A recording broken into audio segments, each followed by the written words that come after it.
All right, welcome everybody to another Ideas That Matter conversation. I have here with me Virgil Murthy, and I'm very happy that we're going to be talking about somebody who I geek out about quite a bit, and I think she does even more. Oh, I And very much do. yeah, so I get to call upon somebody who has greater expertise in a topic than I do, which is a nice treat for me. Virgil is a PhD candidate in philosophy, studying philosophy of statistics and philosophy of disability. And she co-runs the Addict Collective blog, which that's a Substack, right? You can find it there, or am I Yep. mistaken about that? It's currently at addictcollective.substack.com. Uh, I'm trying to import another domain name, but still that link should be functional. So find her there, and you can find her on Twitter, and I'm guessing some other social media as well that we'll talk about towards the end. And she's got some publications coming up in Feminist Philosophy Quarterly and the Journal of Philosophy of Disability. But today we might talk about some of those topics, along the way here. But today we're talking about Jorge Luis Borges. Mangled the name right there.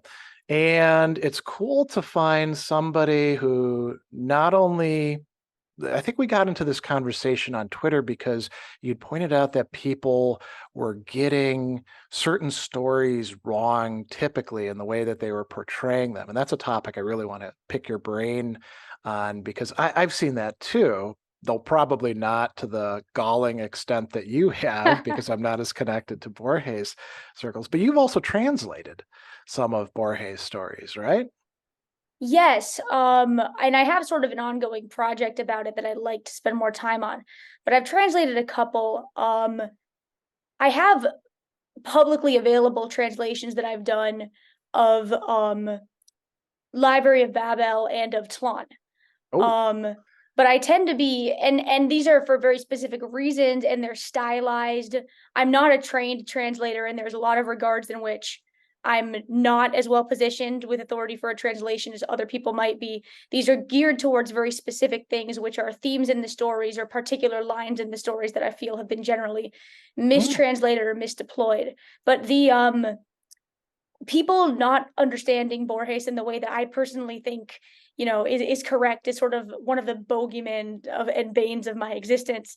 I was in the car recently, and my partner was like, "Oh, I found this podcast where people are discussing Borges. Let's put it on. You'll hate it."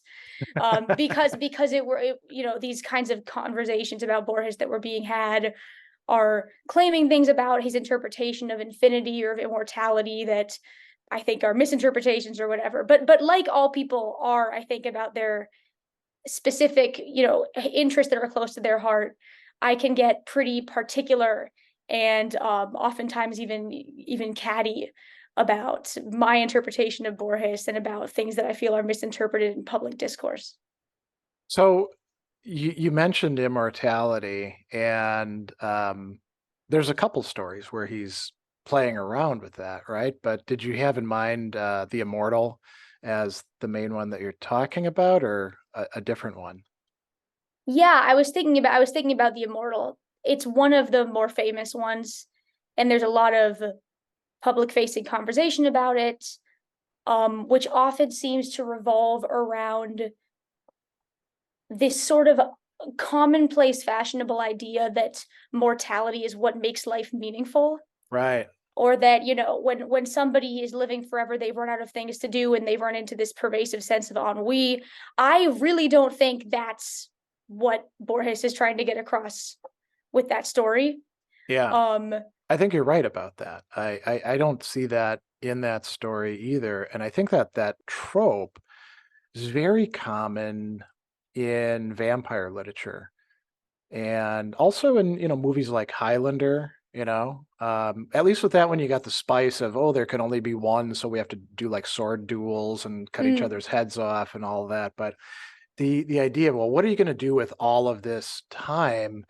The other thing that seems to come up with that, um, which I suppose could fit into that story, is any relationship that you have is going to be not just finite, but it's going to be a small part of the extended life that you have, right?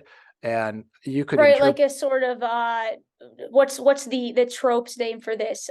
Mayfly December Oh, right, romance. right. Yeah, yeah. Which I shamelessly lifted from the TV tropes website, I think calls it that, which is a pun on May December. But this sort of, oh, you, this mortal on who, who's been lucky enough to have this small portion of my eternal life, you are just a mere speck in my existence, ponder my power. They're really, an element of that. You mentioned vampire literature and vampire media, Yeah. and there's that theme a lot as well. Yeah, and it strikes me that you don't have to look at it that way as an immortal being. You could say, well, look at how fleeting these things are. I need to take a special care of them. I shouldn't. I don't have to not get attached, but I just have to be cognizant of the fact that they're going to die. Sort of like, I mean, I'm not going to say that this is exactly the same, but when we have pets, when we adopt a puppy or a kitten. I suppose it's different if you adopt a turtle because they live so long. But if you Or a adopt a macaw. I'm a big fan of right, macaws. yeah, they might outlive you. But if you get a puppy or a kitten, unless something happens to you or you're very old, probably you're going to bury that animal. And so does that mean that like you shouldn't get attached to them? I don't think so. It means you should value the time that you have. But before we jump into this, you should probably tell people, just in case there's people who haven't read much Borges. Well, what is this story, The Immortal? What's going on in it? Oh, should we just give like a summary? Yeah. Why don't you do that? Because I've read it quite a few times, but I'm willing to bet that you probably have a better take on it than I do. So I'll try to keep my personal, Okay. opinions out of the summary and keep it brief as well. Basically, there is a person, a sort of, ancient figure who is looking for this vehicle. It's a stream of water that can make you immortal. He and his sort of comrades at arms run into various sorts of fights or tribulations. Eventually, he's the only one left. Along the way, they meet or are seeing in the distance these figures who are troglodytes, sort of cave dwellers who seem to be living in this way that, to the sensibilities of the explorer guy, parses savage or primitive. Um, Ultimately, he makes it to this city that is supposed to be the work of these ancient immortal people who've had access to this water, and it just looks terrible.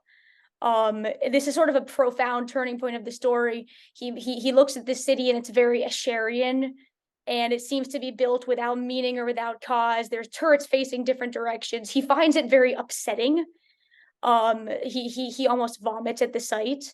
And then he stumbles and he sort of splashes some water on his face or drinks from a stream, which ironically, unbeknownst to him, turns out to be the immortality stream. He ends up confronting this one troglodyte figure who's been following him around, who he's nicknamed Argos, which is the name of Odysseus's dog from the Odyssey. And he starts to talk to Argos, seeing some sort of signs of intelligence or parsing of his words. He tries to train Argos to speak and communicate. It turns out that this troglodyte figure, Argos, is one of the immortals. The troglodytes are the immortals, and this is how they live and maintain their society. And this particular troglodyte is the poet Homer, who wrote the Odyssey. That's sort of where the action of the story ends. He spends time in and out of these societies. He lives among the troglodytes, dwells there, inherits from their collective knowledge. He spends time in a variety of different regimes, witnesses historical events. And then he drinks some of this water again in circumstances I forget and reverses the immortality. And the postscript written by Borges is that this story that's been told so far was found in a copy of the Alexander Pope Iliad, right? In a bookstore that was run by this guy in one of his various instantiations and personas across the year, that he was this bookseller. And the note indicates that the author of the note believes that the preceding narrative has been a forgery, because it stylistically inherits, and in many places quotes without attribution, a lot of extant literature that preceded it. It's this amalgam of various sources, and that's sort of the end. Have I left out anything important? I don't think so. I will actually read one. You brought up the city, so this is a line, and it's italicized in the version that I have. I suppose to emphasize that this city, I thought, is so horrific that its mere existence, the mere fact of its having endured even in the middle of a secret desert, pollutes the past and the future and somehow compromises the stars. So long as this city endures, no one in the world can ever be happy or courageous. I do not want to describe it a chaos of heterogeneous words, the body of a tiger or a bull pullulating with teeth, organs, and heads monstrously yoked together, yet hating each other. Those might perhaps be approximate images. And, I mean, that reads rather like the prose that you find in weird stories with Lovecraft or other, I suppose you could say Robert Howard, or even Catherine Moore will say things like that every once in a while. And I mean, that's a pretty strong statement. No, so long as this city exists, even though none of us know about it, nobody can ever truly be happy. I mean, what that means is none of us have ever truly been happy. Perhaps human beings were before the city was constructed. So that's got to be hyperbole, right? Of some degree. Yeah. And it's very interesting because the city of the immortals in the story, in sort of, it ends up being sort of a MacGuffin, right? It's the motivating Yeah. feature of this quest, but it ends up being totally irrelevant to the main plot, and in many ways sort of just a weird red herring. He Yeah. gets Yeah. to this city, and then it turns out that's not even end act one. That's just the quest turned out to be a quest for something else all along. So I wonder about this a lot, and people talk about this a lot with why is it that the city is so horrifying and Lovecraftian, as you put it? Why is it that it gets so much airtime and emphasis? It's tricky. I tend to lean toward the interpretation that it is that it is a red herring. That Okay. when he's exploring this city, he's still inhabiting this world of sort of temporal mores. And he doesn't really understand the purpose or the meaning or any ostensible interpretation of something that's such a stylistic amalgam. Which, okay, I'll back up a little bit and say The Immortal is a story about translation. Oh, interesting. How Which so? So I think that the key of the interpretation is the final postscript, right? The governing logic of the story, the document in which this important story is found, is the Alexander Pope Iliad, which is an extremely important historical work of Right. translation, namely of Homer by Alexander Pope. One of the best, I think it's one of the best translations. It also is, it captures rhyme and meter in a way that a lot of modern translations of the Iliad either deliberately stylistically don't do, or deliberately subvert, or just sort of despair at the concept of reproducing. It's a translation, and the question that goes alongside translation is it actually possible to maintain the original spirit of a text when you translate it? There's something that's sort of like almost Sapir-Whorfy here, Yeah. but more Yeah. to the point, um, there's an inherent question there about the fatalism of language and communication, which is something that Borges is always on about in his other works. And I think he very much, at the end of the day, is not a fatalist about language and the project of communication. There's something inherently contradictory in writing dozens and dozens of stories, each one finding a new way to say there's nothing new to say. If somebody does that in their literary career, you're right to ask whether they're doing it satirically. And I think that he is. So this process of translation comes across in the metonym of the Pope Iliad, and comes across in the postscript note that says, well, this preceding narrative has been this amalgam of various extant pieces of literature. What you see then is that the project of translation is about not just taking something and faithfully reproducing it, but about building something new out of assembled pieces that aren't Right. necessarily original in themselves. You build something original out of pieces that aren't original, which is what this ostensible author, who was immortal and then wasn't, has done. So I think that's what the city's meant to represent. It's an amalgam. There's nothing there that makes any sense to the the Voyager in his first iteration. He doesn't really see it for what it is. He can't understand it. It just looks horrible. It looks like a travesty. And that line of, as long as this exists, nobody can ever be happy, I think reflects that sort of fatalism that Yeah, Borges yeah. puts in this viewpoint character of, you can't just build things like this. They're fundamentally meaningless, and more, they're actually just atrocities. Their noise and their devastation, they're actively adverse to human knowledge. But then the irony is that later on in the story, he is accused of doing the same thing by the commentarian, who's saying, well, this was just an amalgam of discrete parts, and therefore I think it's false. In the same way that the city is this conflicting blend of various objects that doesn't make sense when he parses it. Yeah. His reflections on his experience are parsed that same way by someone else. So that's why I think that Borges doesn't really mean that point about the city at face value. He's representing this interpretation toward translation and toward literary combination, but then he's subverting it with the project of the story. So there's really something that's like allegory going on between the first part and then the second part of the story.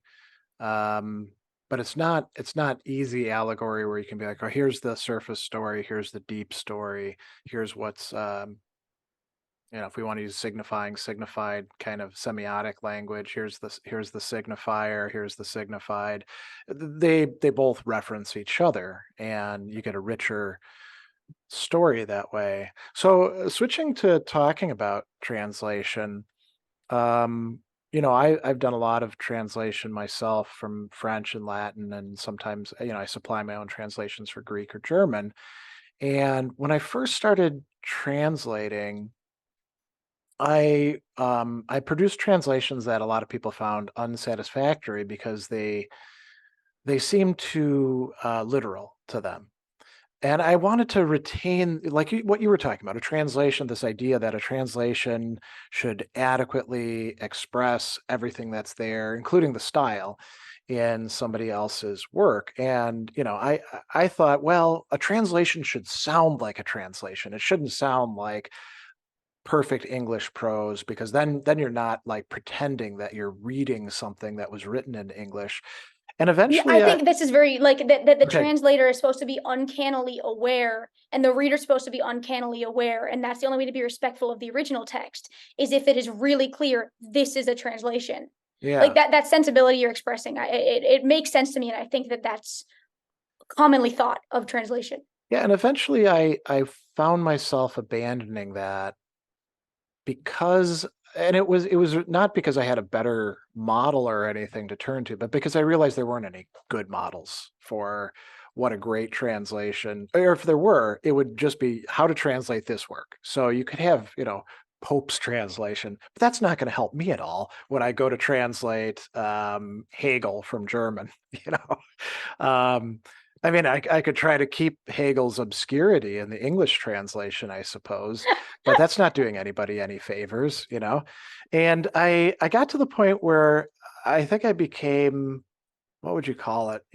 Not like happy or anything, but just okay with a translation being, it's as good as it's going to get. And I could have made other choices here. And I found that it actually made me much more forgiving, at least towards certain other people's translations. Not universally. I would still say a crappy translation remains a crappy translation, and I would criticize them. You should have done this over here instead of this.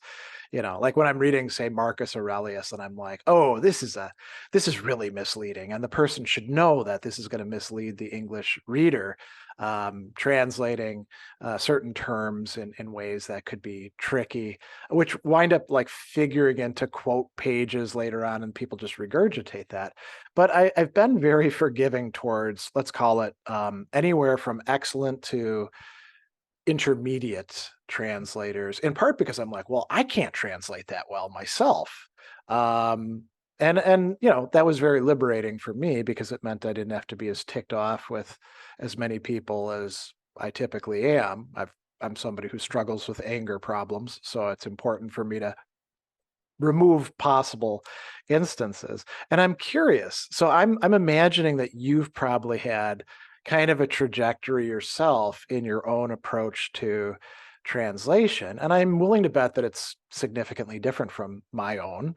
Um, how do you view translation, the act of it? What are you aiming at when you're doing it?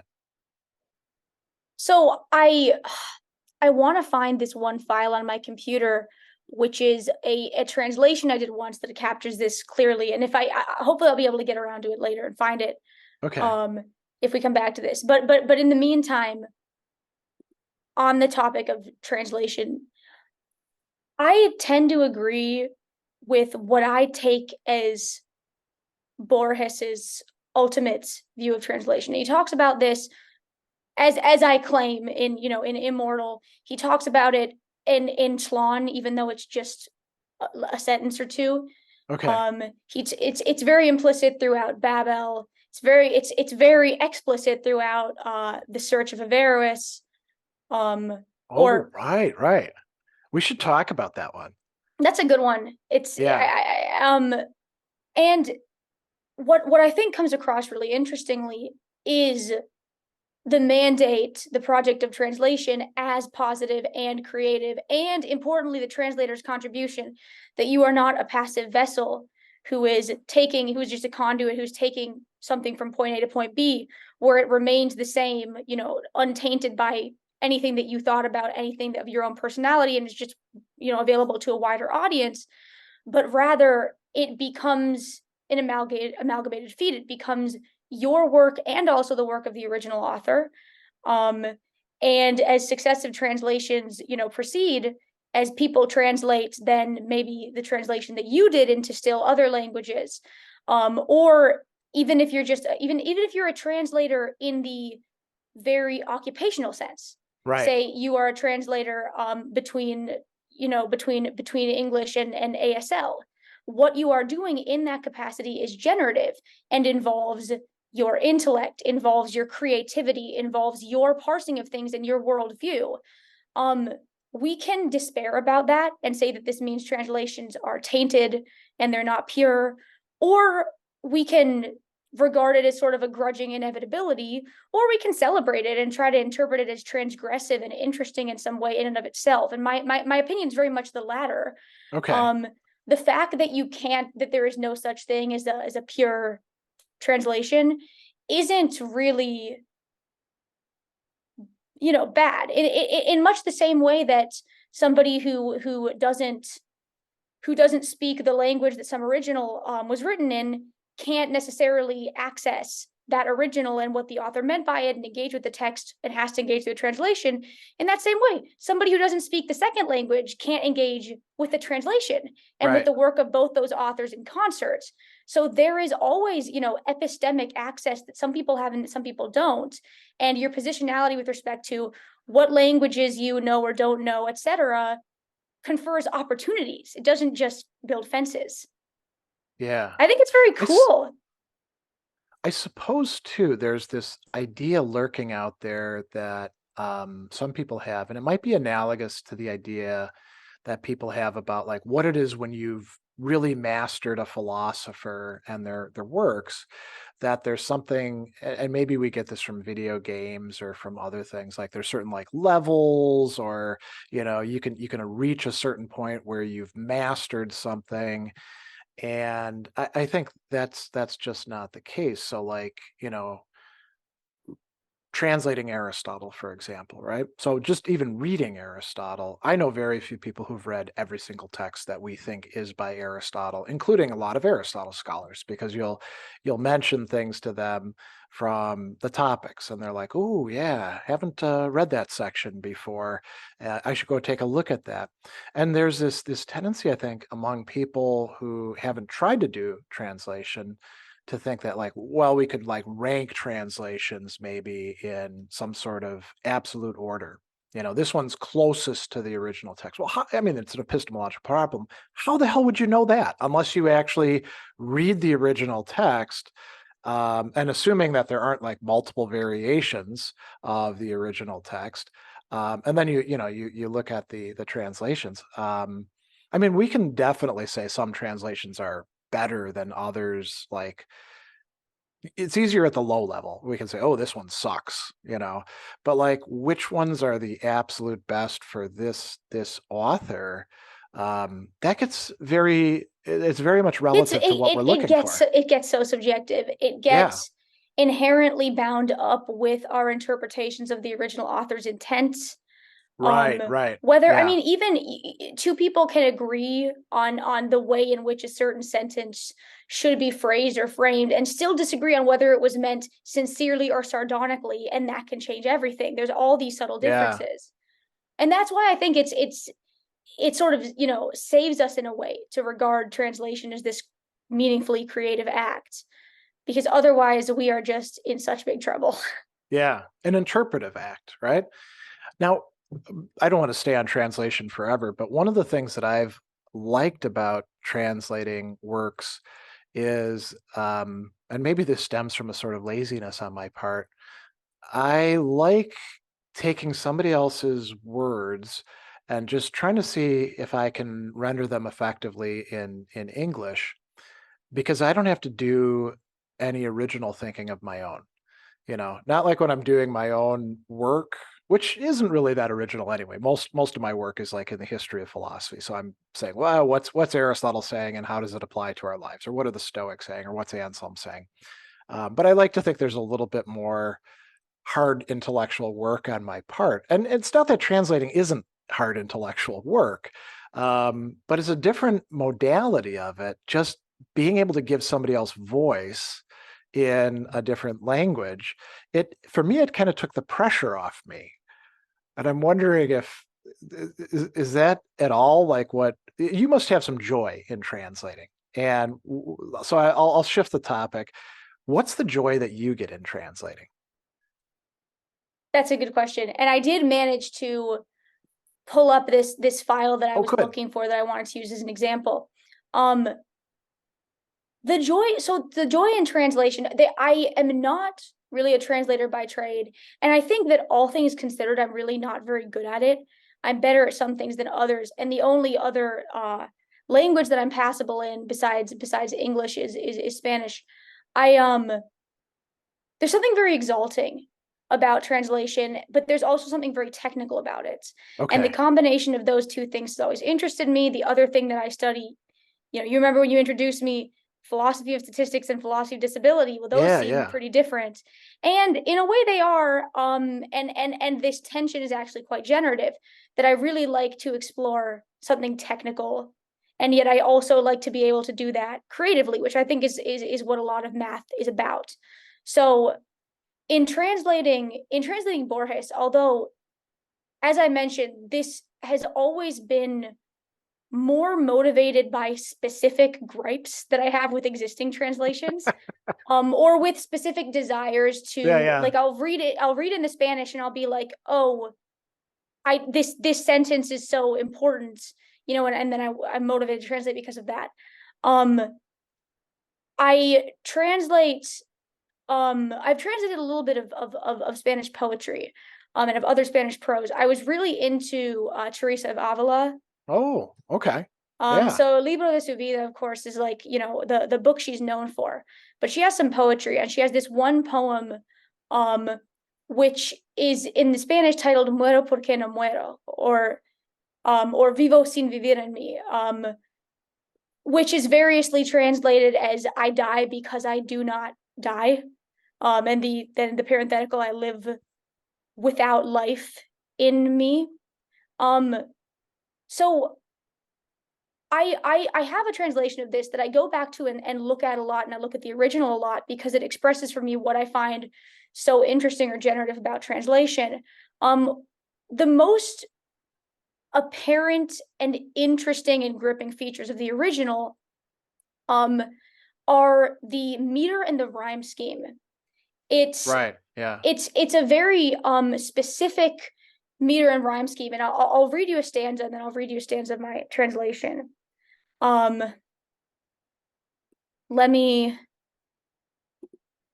Okay, here's the one I'll do. Esta divina unión y el amor con que yo vivo hace a mi Dios mi cautivo y libre mi corazón, y causan mi tal pasión, ver a mi Dios prisionero, que muero porque no muero. So roughly this means this divine union that she's in and the amour that the love that she lives with makes God her captive and liberates her heart. It's a sort of inversion of power between God and herself, the pious person. And what causes her passion, what sort of, creates her liberation and her excitement about her religion is to see that in some way this power dynamic is reversed, that her love for God, which has liberated her heart, makes God in a sort of odd way her prisoner. And the way that I've translated this is this heavenly jail takes its parts from the love in which I stand in rapture, which permitted me my God to capture, liberating my own dear heart. So much do I rise with the start to see captive my God undying, that I die for want of dying. This is not a faithful translation by any sense of the word, and I can send you the whole file. I take tremendous liberties here, and the reason I do it is that what I am concerned with is the meter and the scheme, because the meter and the scheme of this poem so brilliantly capture this exaltation she's feeling, this soaring, like like the term of it, it's so beautiful, and that's what I sought to capture.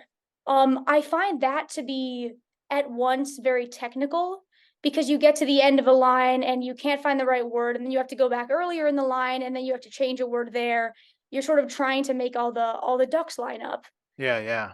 But then there's such a sense of exaltation about it. There's such a sense when you can hear that the verse that I read you in the Spanish and then the verse that I read you of mine in the English, that the meter sounds the same, that the rhyme scheme is the same.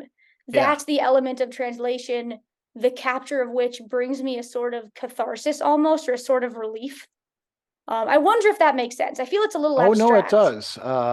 And it makes sense, emotionally. You talk about catharsis or a sort of release that comes with it. So there's a tension, and then there can be a release. And I was just thinking as you were talking about this, I used to write sonnets quite a bit, and I typically would write Petrarchan sonnets, which have the more difficult rhyme scheme. And I at a certain point, they're hard to write in English, but they're easy as hell to write in French, because there's so many possible end rhymes, and the words tend to fit the pentameter fairly easy. So I would often just do that, and it's kind of a cop out in a way, to pick the language that's easier to do that in. And I wonder, with going from Spanish to English, is it more difficult to get across some of these let's call them not technical matters, but the matters of meter and stress and end rhyme, the form maybe of is it harder to do that in English with these Spanish poems, because our language isn't, I mean, it's got a massive vocabulary, right? But it's also not as easy to use in some respects for poetry. What do you think? I guess I still think everything's relative. I absolutely think it's the case that there are some particular, and I'm not even sure that I would agree that there are certain schemes or certain structures that are more conducive to some languages than others. But rather that there are certain poems that are hard to translate, and often the difficulty of translation adheres in some features of the language that they're written in. Okay. And I think that this doesn't only persist auditorily. It's true also of various other ways of apprehending communication. I mean, there are absolutely certain kinds of turns of phrase, Right. in ASL, say, where it's difficult to capture this in sort of like, and maybe the catharsis for a translator there comes in distilling this in some way that keeps the meaning, but like a little bit at the cost of the structure, or vice versa. Yeah. The same way that I felt to some extent, you sometimes have to choose, you have to tinker with one, but not the other. There are definitely, oftentimes I think it's the particular kinds of famous poetic works that dictate what kinds of scheme or what kinds of meter we regard as endemic to what languages. Yeah. That makes sense. Yeah. The paradigms, you could say, right? The Right. things You brought that, up the Petrarchan sonnet, which I also love. I yeah, love the more complicated scheme, and I love the couplet at the end of a Petrarchan sonnet. I find it to be so beautiful. yeah. I'm sorry, the sextet at the end of the Petrarchan sonnet. I find it to be more beautiful than the couplet. That's interesting. I mean, I've always found so the four, what would it be, an octet? The four where you've got to have four similar end rhymes, two groups of four of those. That's difficult, right? And to get that in there, and then it seems like you're going downhill with the six at the end because now you only have to find a few more rhymes, and you've already got the meter down. Right? But But bringing them to a successful close, I found that difficult. You got to have a really great end line. what I really like about the structure of the Petrarchan sonnet is, so first of all, I really like inverted rhymes. I love ABBA. Okay. I use it constantly in my own work. I've read a lot of music, and I appeal to this rhyme scheme a lot. Oh, Because it has this very peculiar, specific structure that it's very different from ABAB, right? Or right. AABB, where it's like you're coming around and tying something up in a way that almost surprises the listener. By the time you get to the end of the phrase, they've forgotten about the first, ending But there's phoneme, still a resonance and there. then they get back and they're like, oh, it was that. So with Yeah. with the like CDE of the end of a Petrarchan sonnet, it really raises that to the next level. It's like I am throwing at you these three different syllables at the ends of these three lines, and you just sort of they didn't have anything in common, and they go Yeah. somewhere in your head, and then I come back around and go, bing bang boom, and resolve them each in turn, and that is so pretty. I find it to be so pretty. It's sort of like in a traditional song, you've got the verses, you got the chorus, and then you've got the bridge. With a Petrarchan sonnet, you've basically got chorus, chorus, bridge, which means that it's not a bridge at all. Because it's a bridge has to be in between some stuff. It's like a break from something.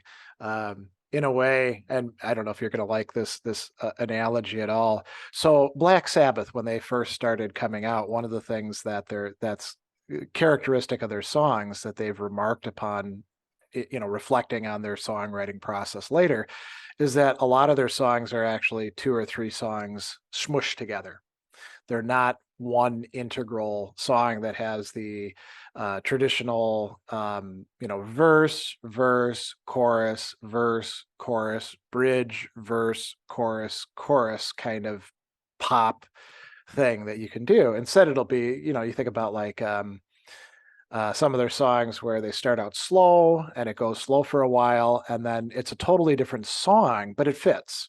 That's now at like double speed, and they're smushed together. And of course, there's a continuity because it's the same instruments, it's the same singer, and it tends to be about the same kind of stuff. Although there might be some lyrical variation And as often well. it's in the same key, or it's in a key transition that makes Right. sense. That's true Um, too. Yeah. no, I totally grasp the analogy. I don't know how you feel about Led Zeppelin. I I like am them. I'm their biggest fan, Okay.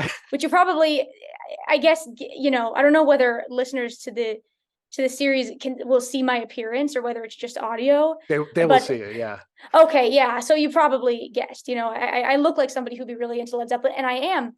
And it's often the same sort of thing where it it it inherits a lot from traditional notions of developing a melody, that you have a Yeah. theme and then you have variations. I think Black Sabbath does this as well. But then there's also, okay, we ran out of stuff. All we have is this other unrelated thing, but we're gonna retcon it somehow in such a Yeah. way that it really fits. And that is very wild to me. It's very cool. Yeah, that's true. And sometimes bands will have like a song that it turns out to be a wonderful song, but it was just filler. they needed one more song for the album, and so they're like, who's got a riff? Let's throw this together, find some lyrics for this. So yeah. That's how Pinball Wizard got into Tommy. Really? Is that Townsend Wow. was playing it. They were playing it for, I don't know, some people who were in some sort of position of authority over the production of the concept album, and the guy used to like play pinball with Pete Townsend in bars or something, and sort of threw off his hat at the end of the album and was like, "This is such dark stuff. Put a track in there about pinball." And it's to this day, like, the only song that Pete Townsend really hates that the Who's ever written. I might be Oh, exaggerating, but I remember that might be apocryphal, but that's a story that I've well, heard. there are hits that wind up being just totally repudiated by the band. I mean, Radiohead's "Creep" is a prime example, but you could I think was just about, talking about it. Or Jamie's Crying by Van Halen. did they not like that one? That's interesting. Um, I think I, Eddie one of them really famously hates it. I yeah, forget who. there's even a few like songs off of the early Metallica albums where you're like, no, this is a great song, but the band doesn't want to play it anymore. I think like Trapped Under Ice, they think is a bad song, and I don't get why they don't like it. But I was actually thinking about Warrant's Cherry Pie, which was another one of those filler songs, and it became the definitive song for that band. And every time they go to a concert, people are basically just there to hear that song, and they hate it. So, but I think they still play it. Um, they just save it for last, the way you typically do with these sort of things. Well, coming back to Borges, though, so one of the other ones that I wanted to talk about was the Lottery in Babylon, and the reason I wanted to bring that one up is that's become my favorite Borges story. So before we get into that, I wanted to ask you, and maybe there's a question of it or an answer to this, but maybe there isn't. Do you actually have a favorite that you can say, like, this is the top one for me? Or is there like a constellation of your favorites that you kind of bounce between? Where do you sit with that? I do have a favorite, and it's a common choice. The Library of Babel. Okay. And then I have sort of tiers, right? Okay. Like there are certain stories that there's not really any that I really hate, but there's a bunch of stuff in universal history of infamy that I sort of don't get, Okay. or don't understand how it coheres with the project of the whole. Um, there's a few there's always a few, there's a few in Fictionis that I feel that way about. But yeah, I guess my if I were to give like the S tier list, Okay. it's Tlön, obviously Babel, which I named. Um, Three Versions of Judas, which I think is Oh, pretty underrated. On yeah. Exactitude and Science, which is also very underrated and only a paragraph long. Yeah. Averroes's Search. Um, I really like Amazons, which is not as one of the super, not one of the ones that's super associated with the image of Borges that's modern, but which is really good. Yep. The Theologians, and the Garden of Forking Paths. And these Okay. tend to also be the stories about which I get most univocally fixated when, other people have interpretations thereof that I think are inaccurate or what have you. And they tend to be the common, Well, a lot of them are the really famous stories, especially Garden of yeah. Forking Paths. Do you think that's because there's just more interpretations out there, so you're bound to run into them, or is it because you're affectively connected with these stories, so it's more like a "how dare you screw this up" kind of thing about something that you're really invested in? I think it's more the latter, and I'm framing it partly for comedic effect, as if I just Okay. see red. But of course, I'm not going on rampages like every day when Yeah. it's more just the stories, for obviously non-incidental reasons. The stories that I like most are the ones where I have a more attuned, interpretive, well-formed idea of my own about what they are and what they mean and what have you. Um, So I parse, I parse more when other people talk about them. I'm more inclined to be pushing my own interpretation and to be, Yeah. to be critical of other interpretations. What Nearly about you? all. What's your, oh, sorry. Oh, go ahead. I was going to ask what your favorites are, because you mentioned you really like Lottery in Babylon. Well, ours coincide to some degree. I really do like Tlön in part because of the idea of like intruding into our world. I actually wrote a piece a while back about Chat GPT-3 and Tlön Ukbar Orbius Mm. Tertius, because it has a tendency to corrupt our internet sphere, so to speak, by making stuff up. I mean, I asked ChatGPT about me, and among the things that it got wrong were like it said I'd never ever been in the army. There's no record of that anywhere. And it's like public record out there. But then I asked it if I'd published anything, and it did get my one book right.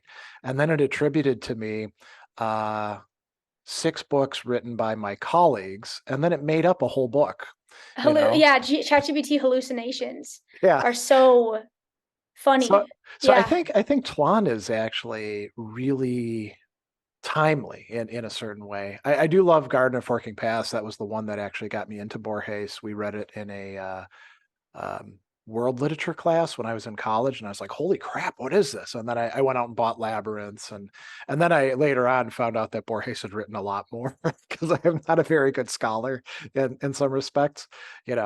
I'm often a little bit behind. I really do like the Library of Babel. That's a pretty cool one. Um, the Immortal I like quite a bit. One that you didn't mention that I really get a kick out of is the House of Asterion.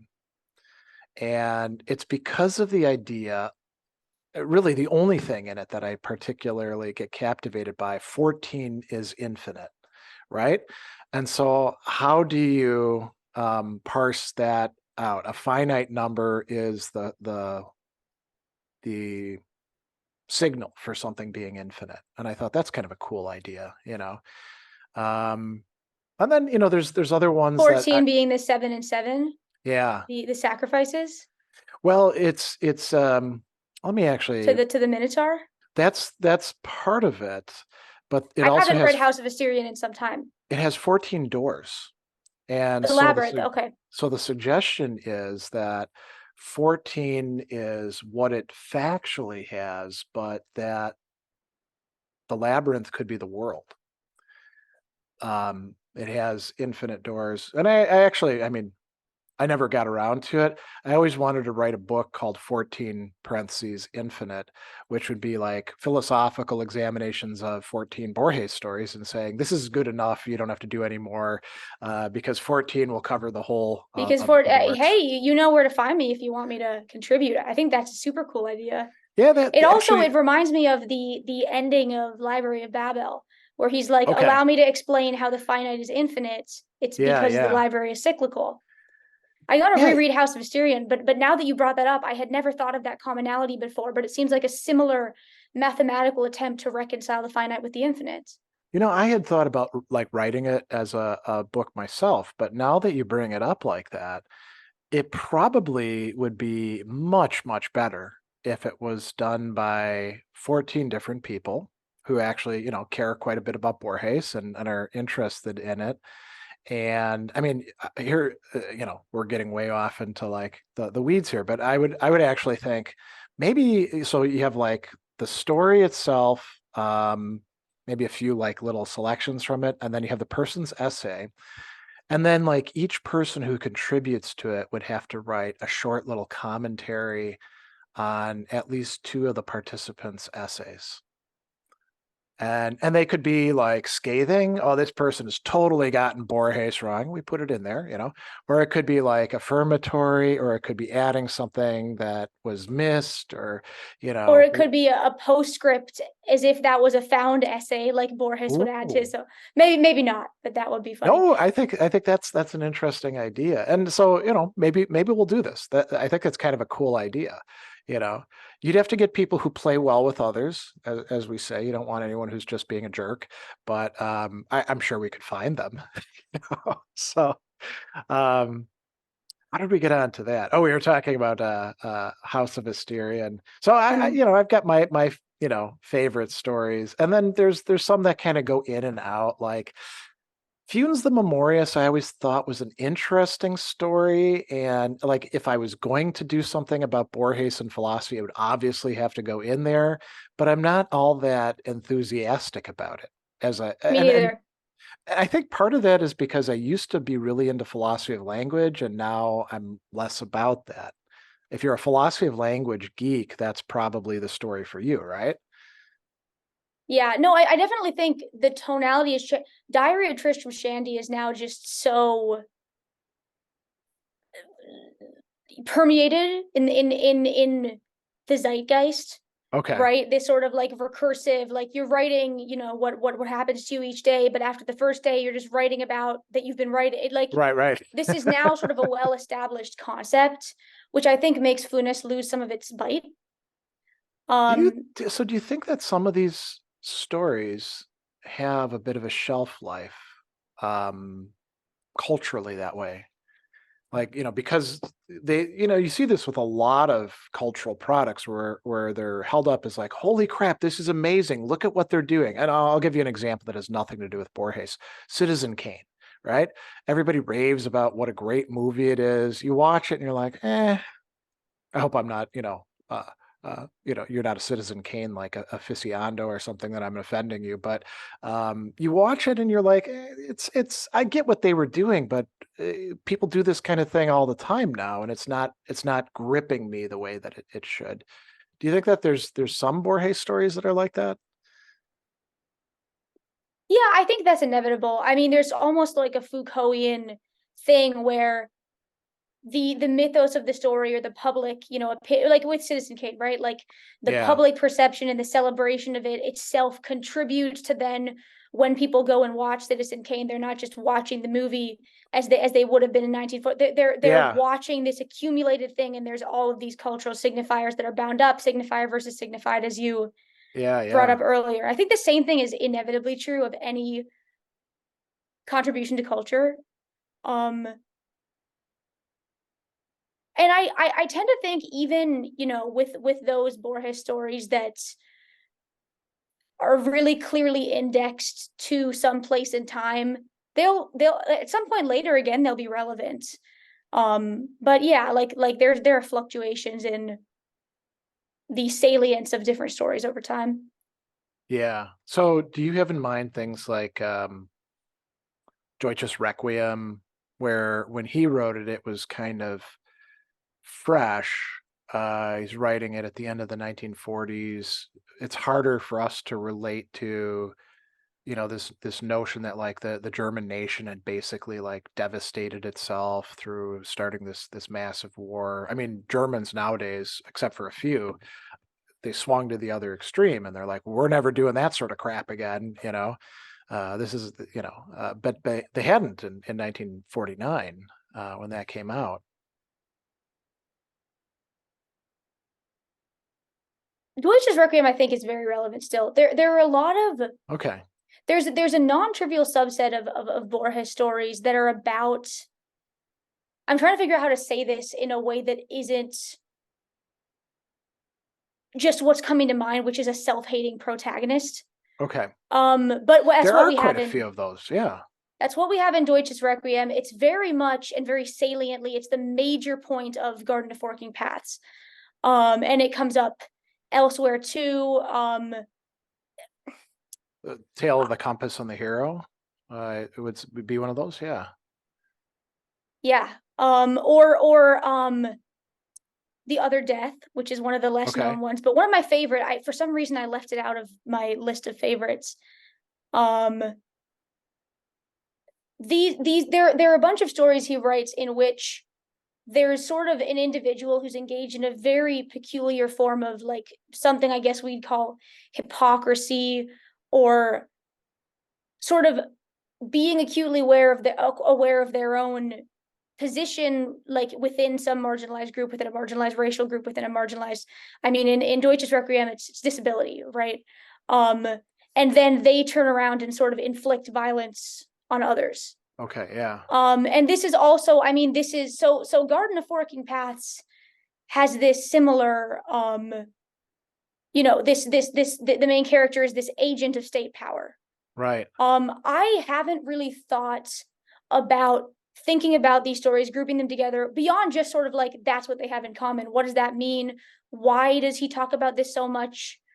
But I do think it's interesting, and I'm glad that you brought it up. I want to look more into it. If I had to just make a, a flash in the pan hot take, Okay. I would say I think that the reason that this is something Borges writes about so much is that to him it bears constant reminding that your access to, through firsthand experience, your access to pain and to suffering, through being oppressed, to witnessing like violence against you, Yeah. this does not make you immediately and universally aware of how to be a good person. It does not resolve the mysteries of, mistreatment of people. Yeah. And often it creates sort of spots of insensitivity of its own. And I find this to be very well taken, because always there's going to be somebody who is, like William Lloyd Garrison, who was a famous abolitionist, who was one of very few white people at the time who sincerely seemed to uphold the intellectual equality of Black people, and who agitated for women's inclusion, then turned around and was wildly anti-Semitic. He thought that Yeah. Yeah. slavery was a Jewish invention. That people always have these kinds of spots, and it seems doubly unjust when it seems hypocritical in that way. But it does happen. And so I think in that sense, he's issuing a warning. Yeah, that's interesting. That would make for an excellent piece, I think, bringing out. So actually, this is a good lead in back to one of the topics that we started talking about with one story. But, ways people are getting Borges wrong could include like what they're missing that's actually in the stories, because they're so focused on. So, think about Garden of Forking Paths. Okay, time is, it's not just one linear thing. It goes in different directions, and the paths sometimes come back together, and that's that's kind of a cool theme. But there's more to the story, even just that story, than that. Or the Library in Babel. Okay, yeah, there's you reproduce whatever random combination, you're going to eventually get a book, right? Sort of like the Shakespeare monkey trope that people throw around. To which somebody pointed out recently on Twitter. I thought this is great, that we already have done that. We're monkeys, just different kinds, and we did have a Shakespeare who wrote Shakespeare. You know, That's so where you end up if you. And this actually, I know we're going to get to Lottery of go ahead. Babylon, but it's a very Yeah. similar upshot to Lottery of Babylon. You end up in this very absurd epistemic space if you are regarding people as these kinds of agents of chance. A while back, I thought I would do something on Twitter where every day I post sort of like a pithy, sarcastic one sentence summary of a different Borges story, and I'm Oh, gonna get back into it. But the one that I had for Library of Babel, which I think is very important to note, was written when Borges. So Borges ultimately went blind. He was low vision already when he wrote it. okay. And yet it's this story about sighted media. And so the one sentence summary that I wrote of Library of Babel was, some sighted nerds learned about math and now we all have to suffer. Because I do think this is important, and that's actually why I wrote my own translation of Babel, because I think everybody gets it wrong. What's really important to the story is that the combinatorial theory, there's these different graphemes and they're just randomly interspersed in these combinations, and that's what the universe is. That is not an objective theory of the reality of the universe. It is a mathematical theory about how reality works that was itself devised because some guy hundreds of years ago, according to the narrator, read a book in the library that taught him combinatorics. And he learned about repetitions with, he learned about permutations with unlimited repetition allowed. Yeah, And yeah. then he devised this theory, but it really is just a theory. And then it has all of these like horrifying, radical consequences that Borges details through the viewpoint of the narrator, with people being thrown off balconies for hundreds of years. Or with Garden of Forking Paths, The short pithy sentence I had there was, thought the many worlds hypothesis could save you from internalized racism. Did you? Wrong. And this one in particular, I get very animated about Garden of Forking Paths Okay. because I feel it is very canonically misinterpreted as being about like the mysticism and universality of, you know, choose your own adventure. Everything could have been different. Yeah. When in reality, the ending of the story turns that so on its head. This guy opens his arms in his home and shares his mystical theories of the universe with this visitor who then suddenly shoots him. And it is the death of that theory in a meaningful way. I don't think it makes sense to interpret Borges as speaking positively of the contextuality and the modal worlds, and there's one world in which this happens, another world in which this happens. The guy who thought that in the story got immediately shot. Yeah. These kinds of like sort of sardonic commentaries of Borges, I think are so interesting and are often not addressed with sufficient seriousness in the investigative literature, because oh my gosh, that's so important that in the Garden of Forking Paths, that whole metaphysical theory that it's taken to be propounding gets satirically destroyed at the very end of the story. It's a shocking twist and it's devastating, and it really serves to undercut that theory. Do you think that's because people aren't attending to the story as a totality, as an actual like work, and they're doing what I mean, philosophers are pretty bad for this, whether they're continental or analytic, is zeroing in on like, this one part that we're interested in, then just ignoring all the rest. I think that's definitely a big part of it. There's Yeah. a pick and choose phenomenon. I think there's this weird sort of implicit separateness between Borges as a storyteller and Borges as a philosopher, Okay. which you see a lot in something like, okay, so I mentioned Universal History of Infamy, and I mentioned Amazons, and I'll also mention the South.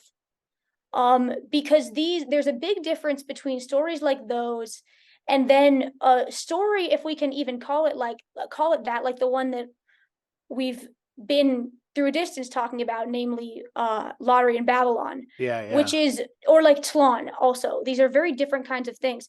It is not really a narrative in that same way. Parts of it are narrative, but that isn't really the thrust of this. It's painting a vignette of how the world could be. It's this meaningful speculative project. In a way, it's an alternate history, right? Yeah, Because you are telling a story, but it's not a story about individuals as individuals who we care about as characters. It's about like what their relevance was to this encyclopedia project that spills over into Tlön, or I guess, right. the Lottery in Babylon.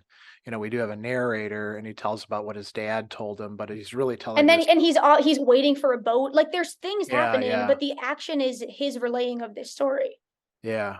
And stories like that by Borges are meaningfully not character driven. But then there's this conflict, because the Garden of Forking Paths is character driven, and You're that's a right. huge Yeah. deal. And that's what makes the whole thing work.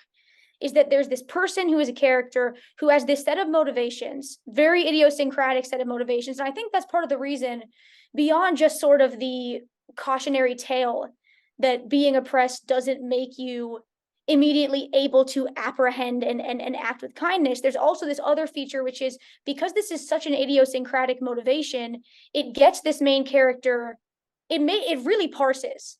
Like nobody's going to read that story and forget that this man is living in an oppressed, he's an oppressed person, and he's working for his oppressors in order to prove to them that he's smart. Well, but they are forgetting it, like you're saying.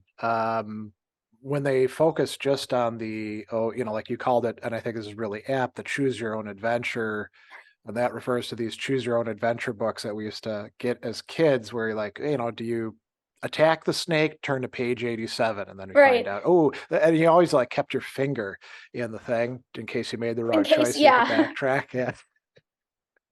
I think that is what most people probably do with Garden of Forking Paths. As a matter of fact, thinking back to when it was introduced to us in that world literature class, I think that's what the teacher focused on the most. And he was a lit teacher, so you'd think he'd be caring about the characters, but I don't think he did, you know.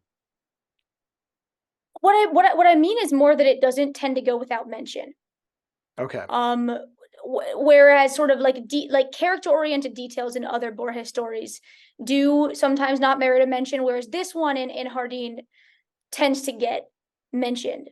It's very unforgettable, I think, in the sense that people don't forget to say it. The way in which it's forgettable is that people seem to not be regarding it as the really important motif that's important to story parsing that it is.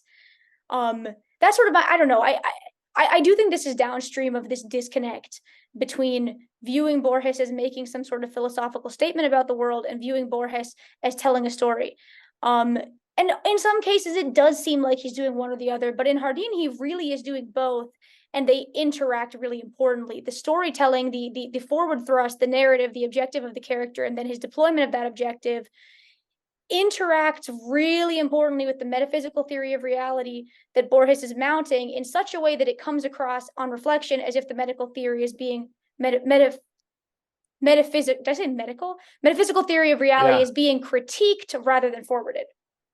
That raises a really interesting question, and I don't know if you have a stance on this.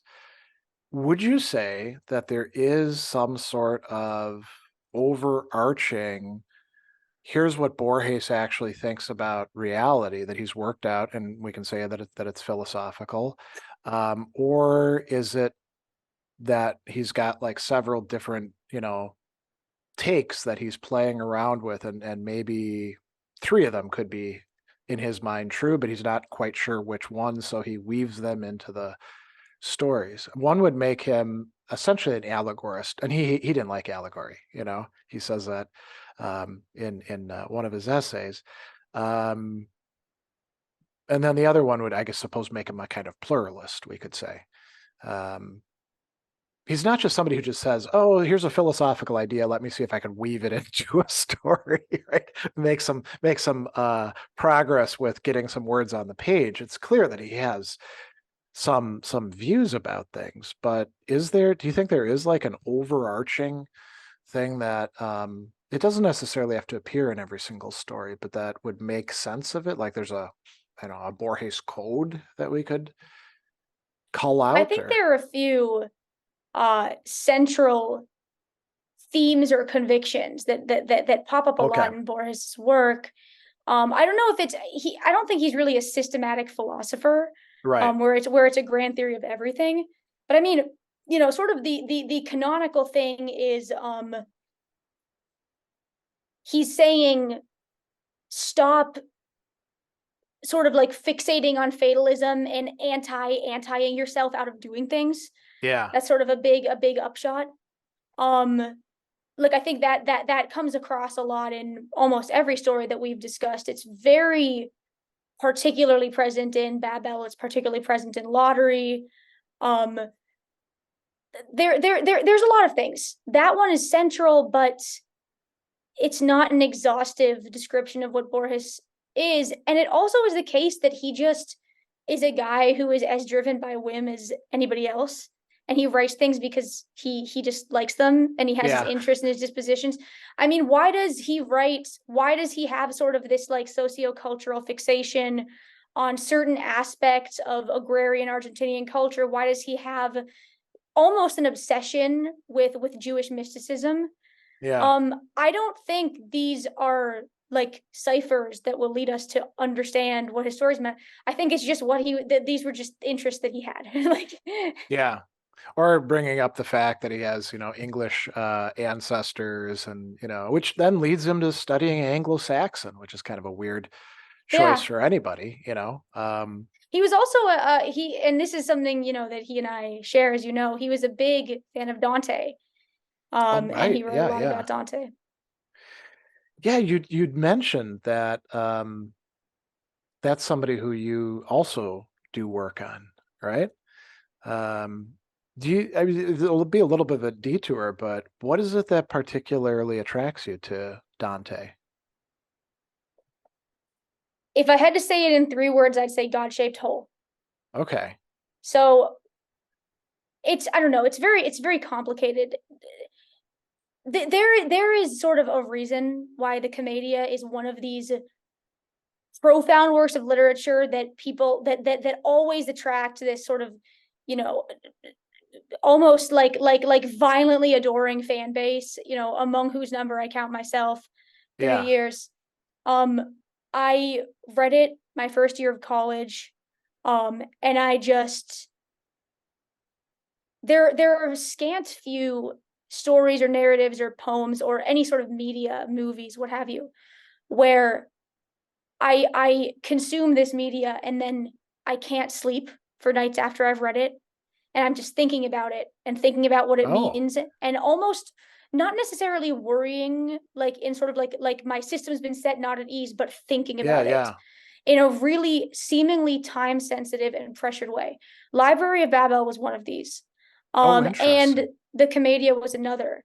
It just really led me to feel I hadn't really related to um religious belief before I read it. I was pretty, you know, I was raised sort of like, you know, like I'm halakhically Jewish, but like, you know, Jewish. I was raised culturally Jewish, but I didn't Yeah. experience a lot of firsthand involvement in practice of faith. And I was a pretty committed atheist. And then I was put face to face with this system where I was being spoken to directly through this text by somebody whose life is driven by this God-shaped hole. And I started to feel it. And Yeah, it changed yeah. my life. I mean, I was an atheist and I'm not, which is one of the biggest changes that a book could possibly implement in you, right? Yeah. And I find the Commedia to be this sort of really timeless, really meaningful, really gripping story.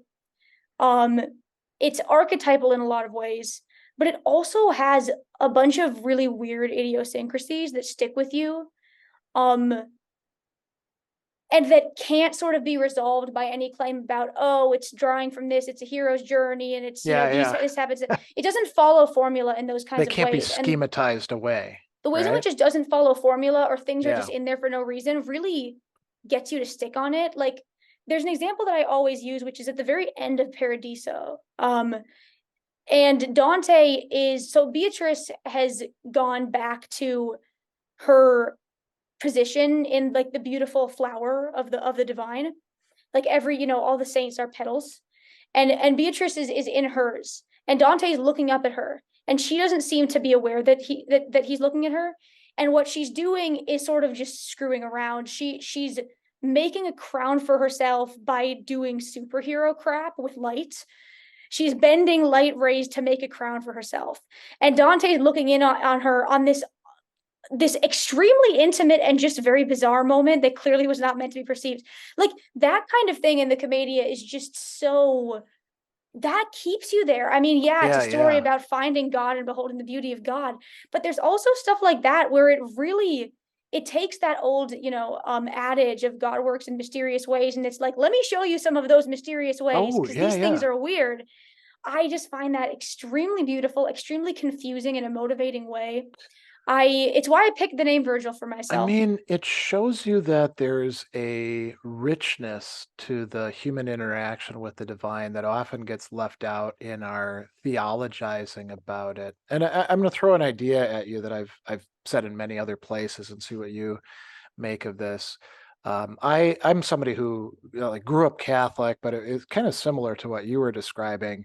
Nobody actually knew anything. You know, we went to what's called CCD, which is Catechesis and Christian Doctrine, and it was a total waste of time. It was the 1970s and 1980s, and then I went to a Catholic high school, and I left the church while I was in the high school, and they were so, you know, tolerant that they were like, you know, you have to go to mass, but you don't have to stand up. You can protest with your buddies if you want to, you know. And it was only later on. I mean, I'd go to church at Christmas time and Easter with my family as just a kind of pro forma thing, right? And then I was reading Anselm and Aquinas just to work on my Latin, and I was like, holy shit, these guys really are amazing, you know. And the people First that were, Logion is something yeah, when you first read it. the people who were like, oh, this is just, you know, these are just faith people. They don't really know anything. You know, my professors, I was like, well, I guess they don't know what the hell they're talking about. I better read more of this stuff, right? And what I always found, so here's the thing I want to like shoot at you and see what you think about it. I've always found the religious thinkers that are worth my spending time with are the ones for whom religion or faith or God, whatever you want to talk about it as, didn't make things simple and didn't resolve their problems. It made the world more complicated, but more rich. And this, like what you were talking about, introducing these moments where, like, well, Beatrice is, she's a creature of God. So in a certain way, her messing around doing this seemingly random thing, it's not that God directly is doing something, but God is allowing that to be the case. So what the hell's Well, and going it on very there? much is a manifestation of the glory of God while she's Yeah, doing this yeah. in the book, and it's framed that way. You're totally right. And I relate a lot to that sentiment, that the kinds of religious thinkers that really challenged my, and I'll come out and admit it, I was very much like a sort of like annoying Reddit atheist. Um Well, I think I was probably, because Reddit didn't exist at that time, the equivalent of that back then too. no, I like read, oh my gosh, I've read Dawkins's God Yeah, Delusion and I agreed with every word. And then I still like at my parents' house, there's a copy of it, and every so often I'll like leaf through trying to capture what it was like to be that person, because it's such yeah, a profound disconnect between the way my mind worked then and the way it works now. And I'll just be like, what did I ever see in this? yeah. But I really, I was very selective. When I say selectively, it comes off as if I mean intentionally, like there are some sneaky people who are doing this, but I don't mean it that way. I just mean this is sort of the way that society inevitably got organized. Yeah, I was only confronted selectively with the testimony of people who seem to be deploying their faith towards as an explanatory device, right. towards explaining things. Yeah, Whereas the kinds of the variety of faith that could in principle be gripping to me and ended up being gripping to me and changing me is where faith itself needs to be explained, which yeah. ironically is also the motivating condition for new atheism. It's the motivational quest of why do people think this, why do we feel this way. They Yeah, just yeah. end up, they just sort of, It, I don't it, know, there's they certain take a things that are lost reductive there. stance towards it, right? They take a Yeah. very reductive stance. I think that's the issue. They seem to be, there's this sort of reduction out of, I'm sensitive to use the phrase emotional realities, because I've been following Okay. this Hassan Minhaj story. Um but there's this reduction out of people's emotional states in relation to their apprehension of truth, Yeah.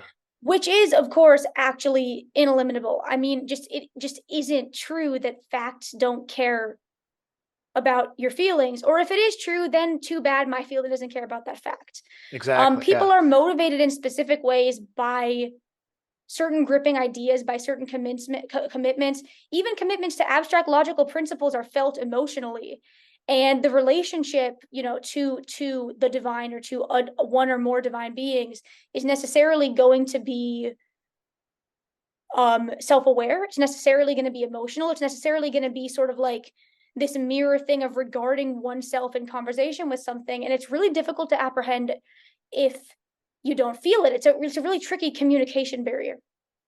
It's interesting because you can have it's sort of like having a relationship with a regular human being.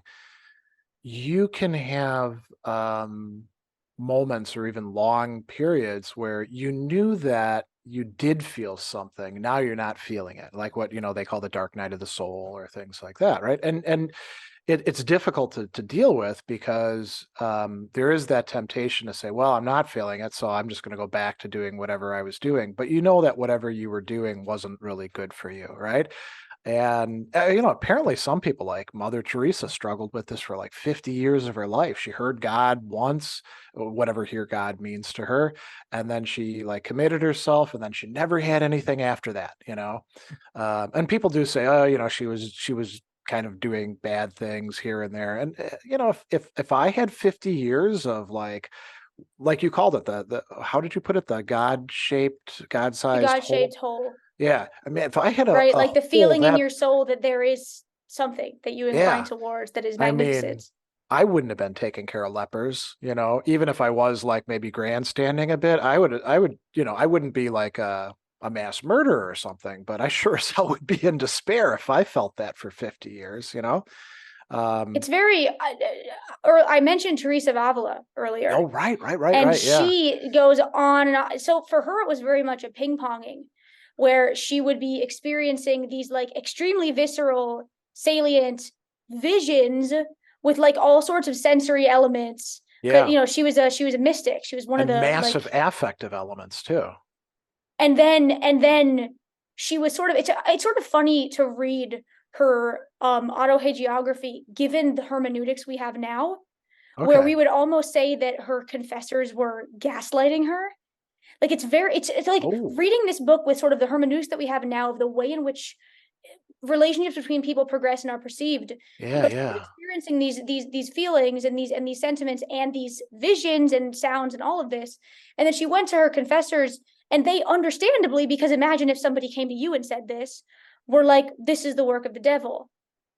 And you need to put your different hermeneutics of like Yeah. cursing back then, but you need to stick up your middle finger at it the next time that it comes at you. And then the next time that she has a vision, she feels really bad about it, but she does stick up her middle finger because that's what her confessors told her to do. And then the vision says, listen, I am real, but I understand that the tricky state you've been placed in, and I bless you for adhering to your confessor's advice to stick your middle finger at me, which sounds like the kind of thing God would say, right? Yeah. So there's this back and forth where there's an internal doubt that she's experiencing, there's an external doubt because other people aren't, think that her Responding visions are to, yeah. preposterous, Yeah. and then there's this sort of ineliminable, very obvious reality that she confronts whenever she has a vision. It's really it really distills in clear terms this strangeness, the space, and the ping-ponging, often back and forth between doubt and like visceral certainty. Yeah.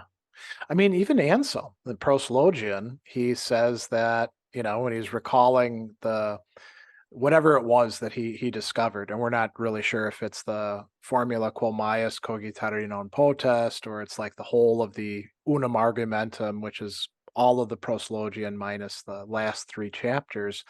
He says that I started trying to think about this thing. It started obsessing me. It distracted me from prayers. I thought this has obviously got to be from the devil. So he's being his own, like, confessor in this respect, in part because there's nobody else in his abbey who could do it. I mean, Herluin, the abbot, is just some old warrior. He's not a sophisticated guy. Lanfranc is left. Anselm is the prior, so he's got to kind of straighten himself Yeah, out. he's his own critic. Yeah. So, he tries to push it away, and then it starts obsessing him, and he's like, yeah, definitely of the devil. And then there's that breakthrough that happens, and during prayers, and he says, okay, I got it now. And he goes and writes it down on his wax tablets, which, according to his biographer, get broken, and then he has to write it down again and commits it to paper. And This reminds me of go ahead. Maria de Agreda? I don't. She was this is a weird apocryphal story. There was this, she was a nun.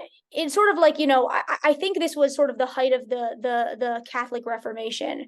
Okay. When, there are sort of like Catholic mystics around who are revitalizing Catholic culture after the Protestant split. And she claimed that the Virgin Mary was coming to her and dictating her, as in Mary's, autohagiography. Oh. And Maria de Agreda was writing all of this down. And she Okay. ended up with this 3,000-page autobiography that she alleged was dictated to her by St. Mary. She goes to her confessors and to like the Mother Superior, and they're like, throw this away, this is terrible. Yeah. And she does. And then at some point later, there are different people in charge, and the new Mother Superior says, hey, Maria de Agreda, I'm interested to see what you'd written about the life of St. Mary. And Maria says, oh, I had to burn it. My confessors told me to. And the Mother Superior says, well, can you rewrite it? And she does. And she rewrites all of it from scratch, and then she brings it Yeah. And now it's this absurdly long book. It's called The Mystical City of God. Okay. You can find it around. You can find full text of it, and there's English translations of it. And I've read it, and it's really strange. I wrote a lot of my undergraduate work was on it Oh, because there's a really? lot of really interesting, weird features about it. One of the paradigm features of these Catholic mystics was that they, and this is very Borges-esque, they were very verbose and long-winded, Okay. but often the upshot of their really long paragraphs would be that talking is bad. So, like, for instance, in Mystical City of God, it's so long, like it's just cartoonishly long. And then there are whole chapters. So she's talking about Mary's early life. And she's saying, well, Mary was born without sin and with full cognitive capacities. So she could talk as a baby, but Okay. she chose not to. She only spoke in prayer. And then as she's extolling Mary's virtue that she didn't speak as a baby, even though she could, this biographer, Maria de Agreda, is writing paragraphs and paragraphs and paragraphs about it. And it's like, is communicating bad or not? Like it's very funnily contradictory in that way. And I wrote a lot about that. And that's Yeah. also Yeah. something that comes across in Borges, where it's like he is writing and writing and writing, and yet it seems, if you take it at face value, the upshot of this short story is despair because the written word is useless. That very much seems, if you take it at face value, the upshot of the Immortal and the upshot of Library. And I don't think that it actually is a correct interpretation, but Yeah. that same sort of implicit tension is there. You could say that there's a similar thematic in the God script and in the circular ruins, except I mean, they both involve writing in a certain way, but they also involve a like realizing that wherever you are, you're not the real thing, you know.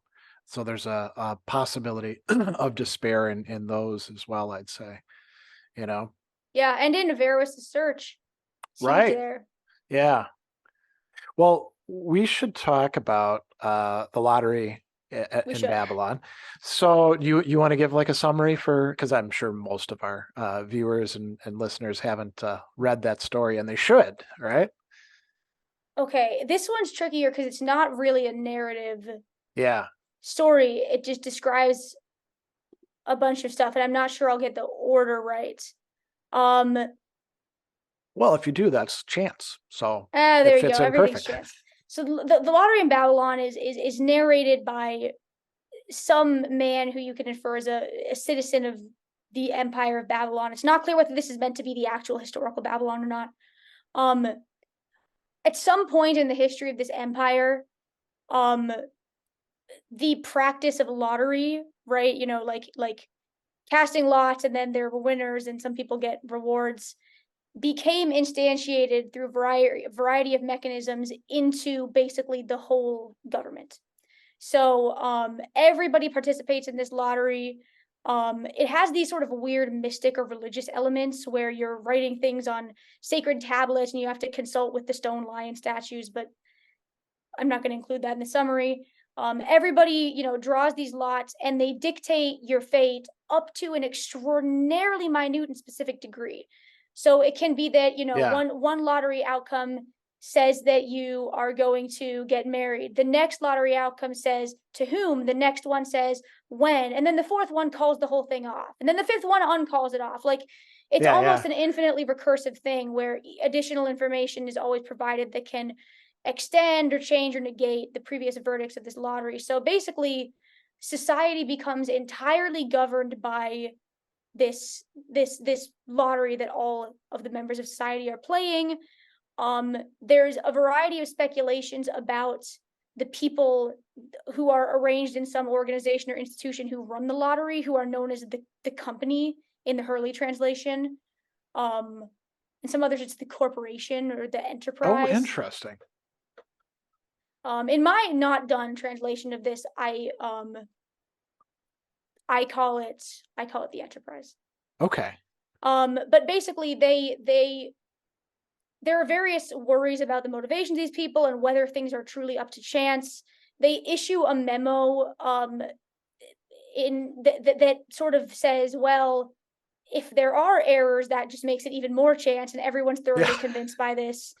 Um, things continue on as they are. There's not really any plot, and the story just resolves sort of suddenly. It's hinted throughout that the narrator is like waiting for a boat or something. Yeah. And there's sort of various other indicators that maybe society has totally fallen to ruin because of the lottery, but it's not really said explicitly, and it could just be the case that he's waiting for a boat for no reason. All right. I mean, it's centered in Babylon, and you get this narrative of the development, stage by stage by stage, and we do have a like what seems to be an unreliable narrator. We can't be sure whether he says nobody can really be sure about these historical things, but I'm going to tell you the story anyway, and it's a plausible tale about how something that would start out as just one part of society would determine the entirety of society. Now, why couldn't this go the Tlön route and infect the entire world if He's already Babylon done still that. exists? That's your interpretation of it, he is saying that like the whole world is Babylon, or Oh no, I mean that is very much the fact that this is the upshot of Tlön. I think it's interesting that even in his similar stories, yeah, no, they're not the same. And I mean that in more than just a cursory way. I yeah, mean the particular upshots of society's adoption of some way of interaction or other tend to be different. So like on exactitude in science, everybody leaves. And if you don't read it carefully, it's only a paragraph, but if you don't read on exactitude in science carefully, you misinterpret it terribly. What actually happens is that everybody leaves the whole empire, and it just goes to ruins, and nobody lives there anymore. Then in Library of Babel, they sort of just do nothing. In Tlön, yeah. it comes and infects Earth, even though it was made up in the first place, and everything becomes a disaster, and we're all going to die. The resolutions, like what's going to happen next, is often different in stories Right, that have right. this same sort of focus of, well, here's a particular kind of linguistic endeavor, or here's a theory of language, or here's just a new language, and Yeah, here's how it either poisons the hermeneutic well, or provides something new and insightful, or sort of backfires horribly, or whatever. But Lottery in Babylon, I don't think it really needs some pervasive warning about, oh, the lottery has spread to other continents and everything is governed by lottery now. I think it sort of stands on its own. And as with a lot of the stories of Borges that I really like, I have a pretty, set in stone interpretation okay. of it. But I want to hear yours. Well, it is my favorite story, but I don't have something that really works as an overall interpretation of it. I guess I'm still kind of digging away at it. I'm fascinated with how each stage leads to the next, and there's some sort of transition point. At the beginning, you can't say that anything is governed by chance in this weird, wacky way where chance is not just drawing lots, but you've actually got the structure of that organization that's administering it, if it does indeed exist, right? You just have a lottery, and then they start introducing little things along the way, and these eventually snowball into this massive thing. Another thing I'm fascinated with this story is Borges is attuned to the fact that this lottery is satisfying human needs and demands, right? So we have the lottery isn't that interesting when you can just win money. It gets more interesting when you can lose money too. Yeah, I And have specific opinions about that. okay. I think that's very important. And then it turns into another key transition point is it turns into non-monetary penalties or rewards. And then by the time that you get done, a lot of the stuff isn't penalties or rewards at all, Um, instead, it's Right. more like what would you call it? Just heterogeneous things, to use one of Borges' favorite words, Just right? developments of life, development of events. And he includes that one paragraph where he talks about how there are small, sort of totally irrelevant, non-personal outcomes that are dictated by lottery, like the Right, release of right. some bird from a tower. Yeah. And so in the end, you wind up with something that, in a way, does satisfy human beings, but they've completely adapted to it now as well, right? So, yeah, you said you had an idea about that first transition point, going from just monetary rewards and introducing other inducements. Yes.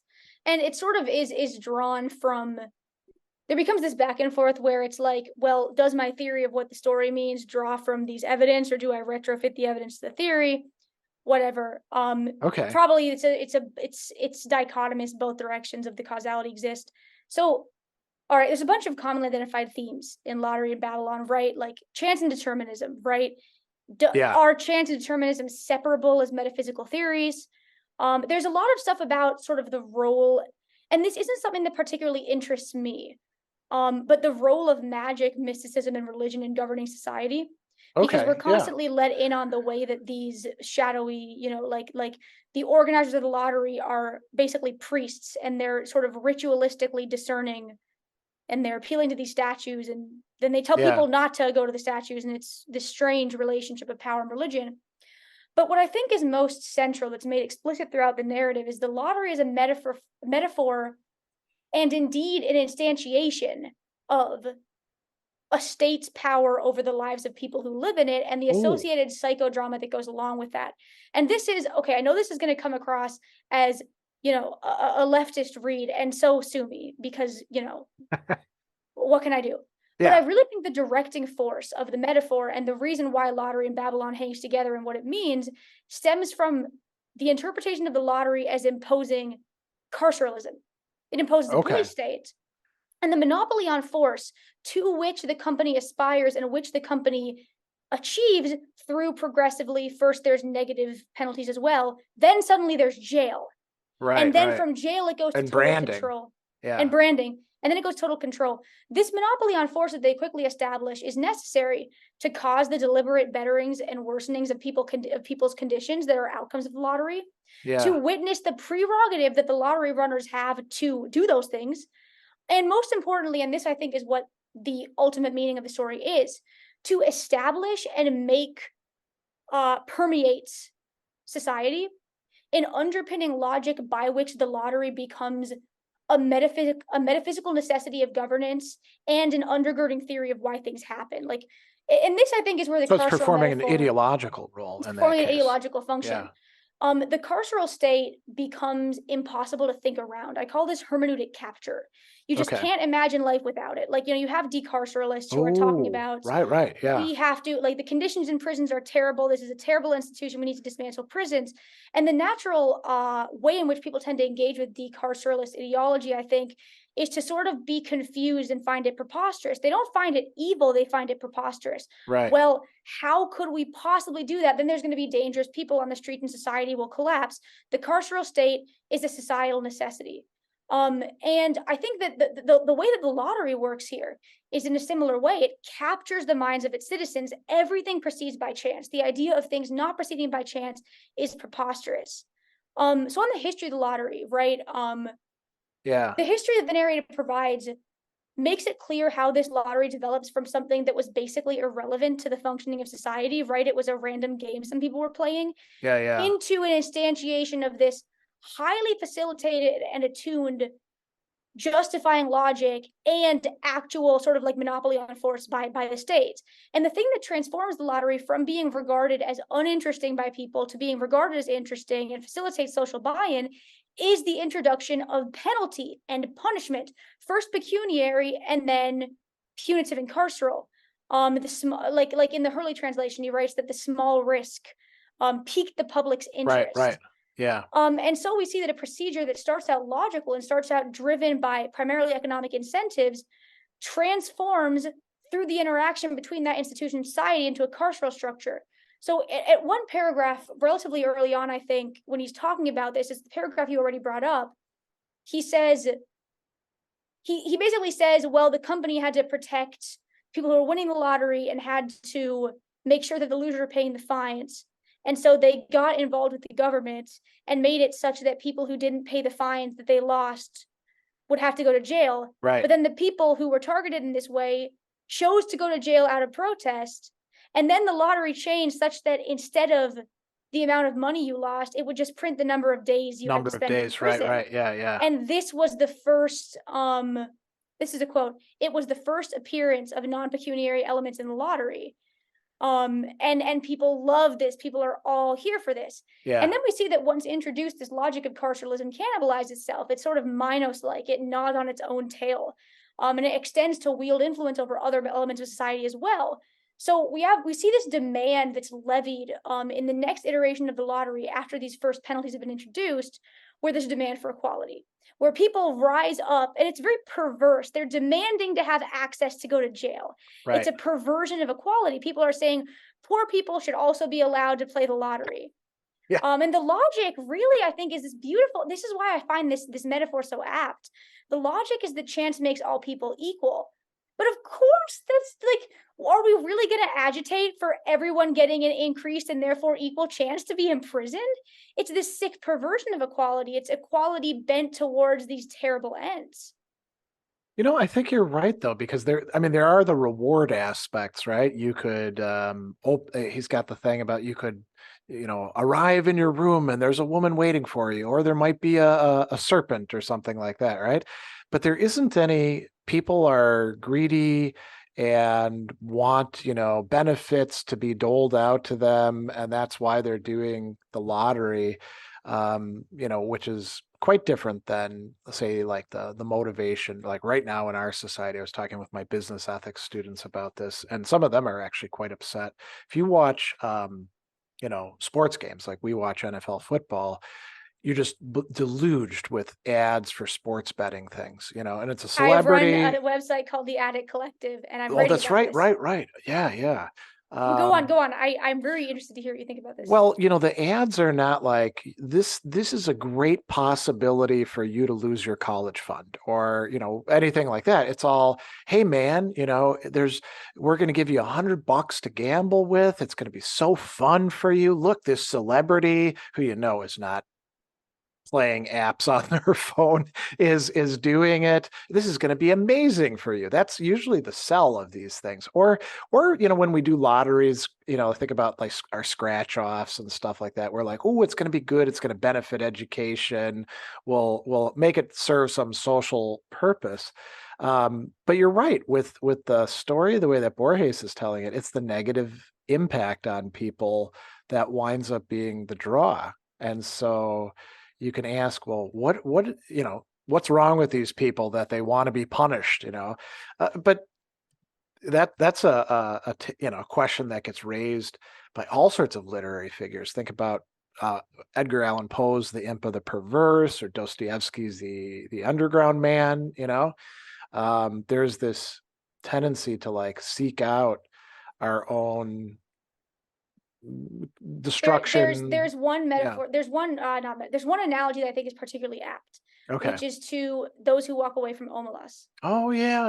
By Ursula K. Le Guin, which the framing of the story is very. I don't know if you've read the full text. Yeah. Yeah. Okay. So the framing of the story is very clearly laid out.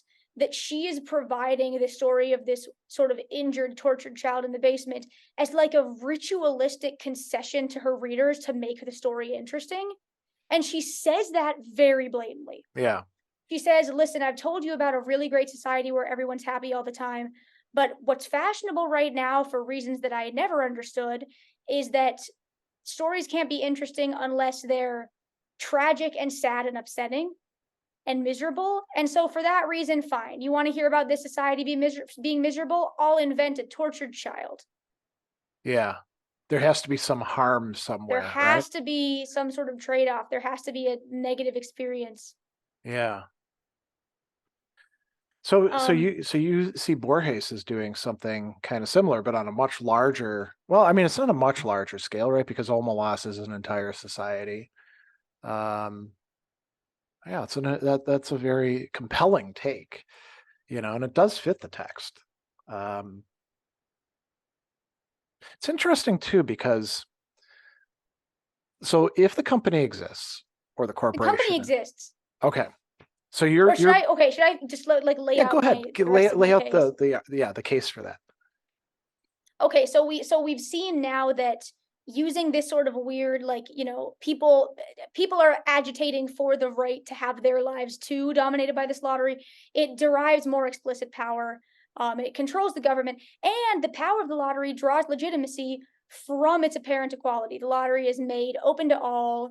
It's no longer, lots aren't sold. You automatically are given a part.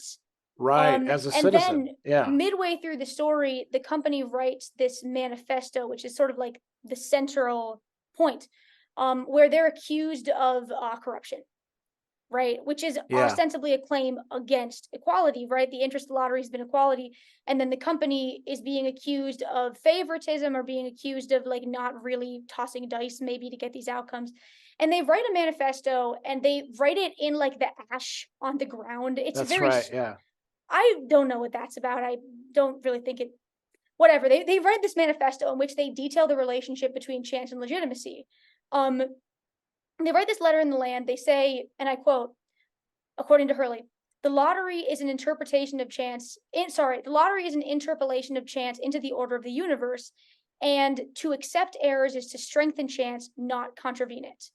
So they're saying that actually this deployment of, quote unquote favoritism or what have you is conducive to the chance driven universe. And then the public not only accepts this logic, but proceeds to take it further. They then say, well, chance should intervene in every aspect of the drawing. It shouldn't just Yeah. be you Yeah. draw lots once. Then we have to have, and then we descend into like Borges just loves Zeno's paradox, Yeah. and this is an opportunity for him to like go, like drum on Zeno's paradox for a while. He loves this. He does it in Death and the Compass. He does it like he Yep. does this all the Yep. time. And he's, no decision is going to be the last one. You have infinitely subdivided time. And then the narrator says this sentence: the ignorant assume that infinite drawings require infinite time. Actually, all that is required is that time be infinitely subdivisible, as in the famous parable of the race with the tortoise. Right. Yeah. But that's of course silly. And Borges knows that. That's the comment he's making, is that it's silly. Obviously, if you have empirical people who are really occupying space and interacting in the world, you cannot use the infinite subdivisibility of time to do infinite things in finite time. That's just not how the world works. And I think that this comment by the narrator is an indicator, and there are often things like this in Borges' other stories. This is an indicator that the narrator isn't reliable. The Okay. narrator has become a mouthpiece for the Because company. he's introducing things that are a clue, telling us if we're attentive that this can't possibly be the case. Right. It sort of indicates this person's metaphysics of reality are just so way off. They've been like shaped and Okay. So changed to fit the narrative that he thinks about this lottery and the way in which reality works. okay. So he's So not being he deceptive, like No, no, no, trying no. to The deceive. narrator Yeah. believes this. Yeah. And that's sort of where I think the carceralism metaphor has the greatest punch. The narrator has been tricked into believing that the company controls every facet of destiny. And Yeah. he sort of like mathed himself into thinking that the company wields infinite power in finite time, which of course is bizarre, but it happens on the inductive side, not on the causative side. He's not observing this as true, he's speculating it.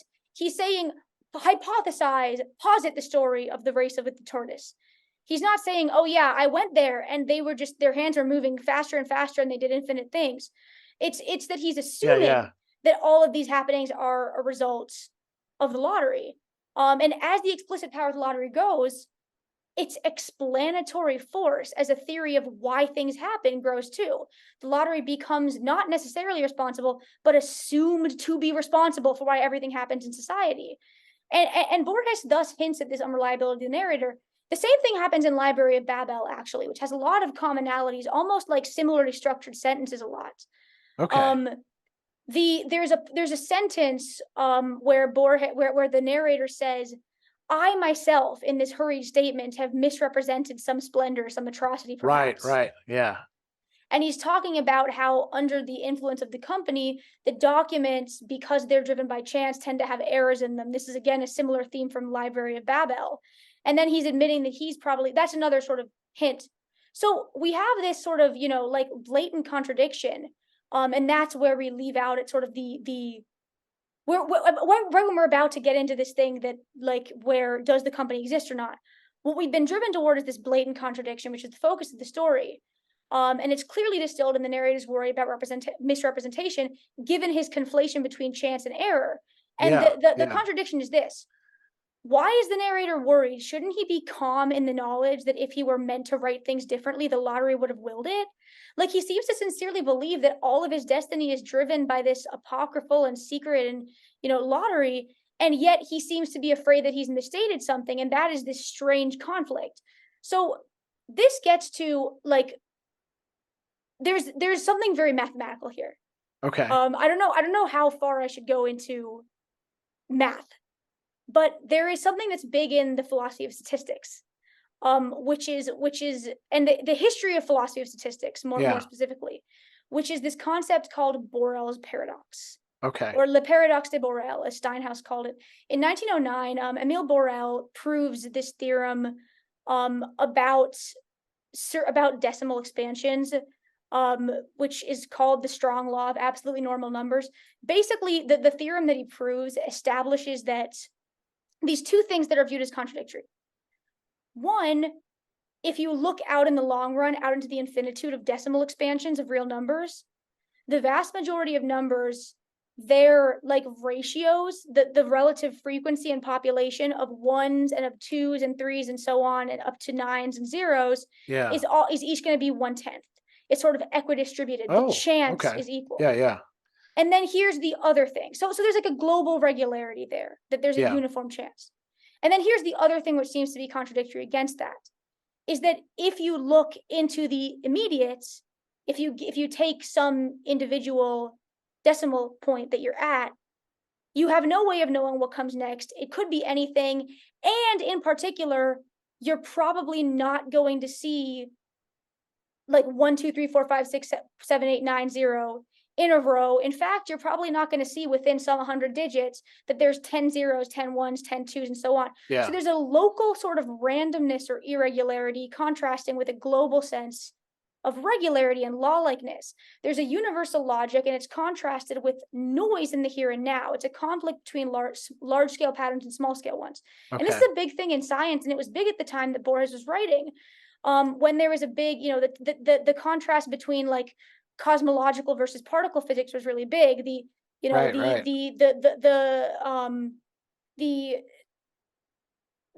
bodies of large mass are governed by this sort of like Newtonian sense, right? Like, they obey this gravitational relation. But then when we look at the tiny things, they seem to operate in this totally distinct way. And this is very confusing. Or even just like the Earth is a globe, we know, but if you're standing in some place and look, it looks flat. Yeah. So that, I think, like, I know it's very, like, it's funny. And Borges really draws, I think, from a lot of these very mathematical or scientific vogues. So he has his narrator as a casualty of this weird idiosyncratic contradiction, where there's noise on the small scale, but then there's grand universality and sensicalness on the large scale. And this is sort of self-contradictory in a way. But the noise is being interpreted by every person in Babylon as if it is meaningful and legitimate, right? And that would be different than in the rest of the world, where they look in from the outside and they're like, can you believe these people? They just accept all this crazy crap going on,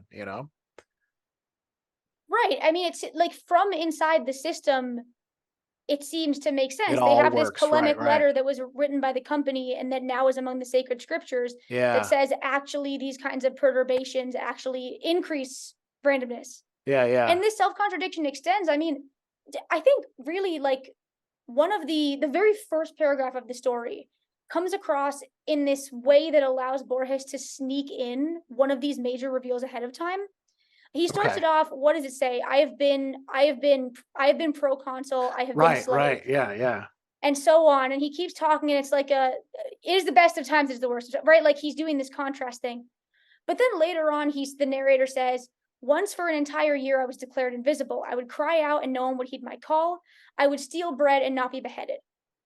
And taking this sentence, I think, is really interesting because it demonstrates that even in this world that internally is deemed to be governed totally and completely by the lottery, we see that cause and effect can't entirely be governed by chance, even in the mental relations of the people who are subsuming their lives to the lottery. The narrator Right. is recognizing the fact that his stealing bread but avoiding the logical consequence of being beheaded is contradictory. He's recognizing the fact that the lottery has suspended some natural law that would exist in its absence. Yeah, yeah.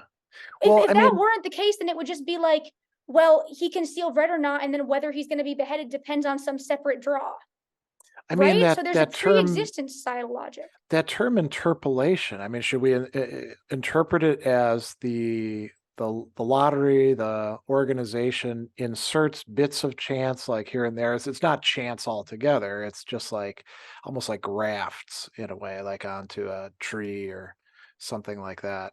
It grafts onto a pre-existing structure and Okay. sort of make sense out of it in much the way that the combinatorial theory of why these letters are where they are grafts onto the Yeah, yeah. pre-existing like observations about the library, and from there we get a theory. One of the most famous things in the story, which I wonder is if you like, it's one of these neat things. It's that thing where somebody steals a lottery ticket, Oh, and the yeah. lottery ticket said, you do you want to relay this part to the So audience? if I remember it rightly, it's they were supposed to be put to death because of it, right? And I forget the mode of it, or were they supposed to just be branded? Um, and there's Either way, I think it's branded, yeah, but they're a slave, and so stealing is a slave punishment, right? And the punishment is we'll say it's branded, being branded for that. But the ticket also says this person's supposed to be of course he branded. gets the ticket. And so, you'd say, well, it doesn't matter because you're going to get branded no matter what. But the people get obsessed with it and they're like, does he get branded because he stole the ticket? Or does he get branded because the ticket he stole says get branded? And then that leads to, I mean, it's a weird paradox that I guess you could say is manufactured. It doesn't have to exist as a paradox, but for that society, it becomes one of those turning points where now we got to figure things out differently. Yeah, exactly. It's really interesting there. He steals this ticket. The ticket says you get it's getting his tongue burned out, I Oh, guess, that's right. Yeah, which yeah, isn't what I would have guessed. But so getting your tongue burned out is ostensibly the penalty for theft. But yeah, it's also the ticket also says the holder of this ticket gets their tongue burned out. And people argue about whether the person deserves to get their tongue burned out because the ticket says so, or because that's the law. And yeah. this, I think, is a beautiful distillation.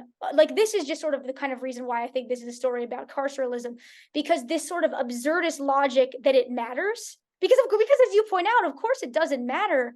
They're arguing about why to do something they all agree that they're going to do.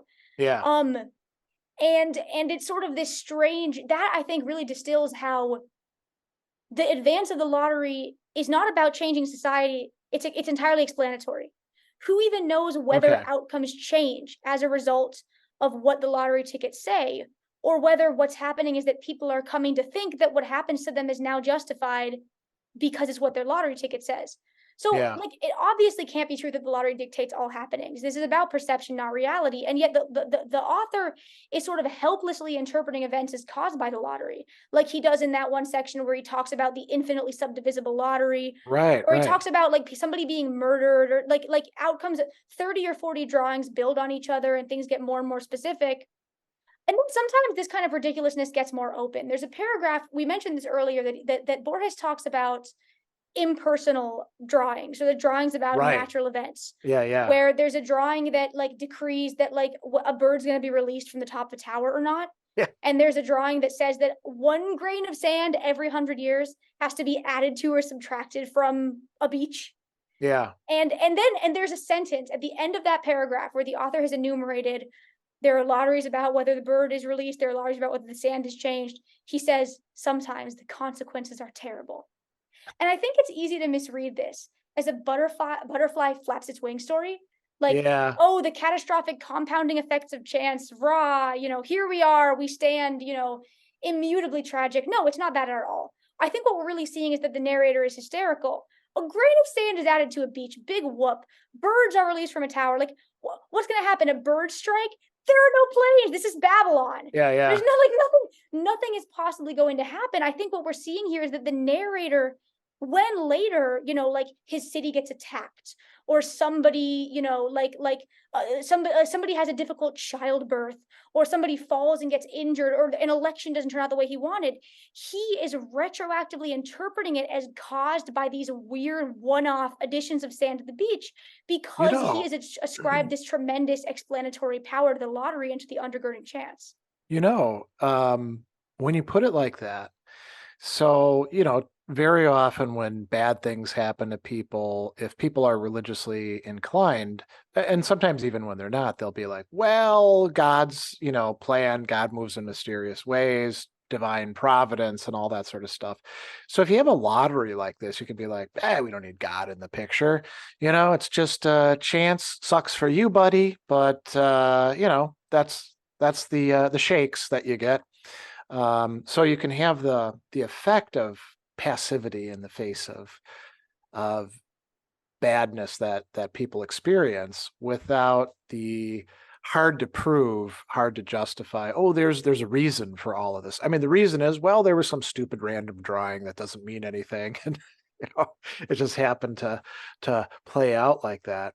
There is one thing And oh, go maybe ahead. that isn't the reason, but the fact that it could be, or that it in principle is believed to be, Yeah, changes how people interact with the world. that's right. Yeah, yeah.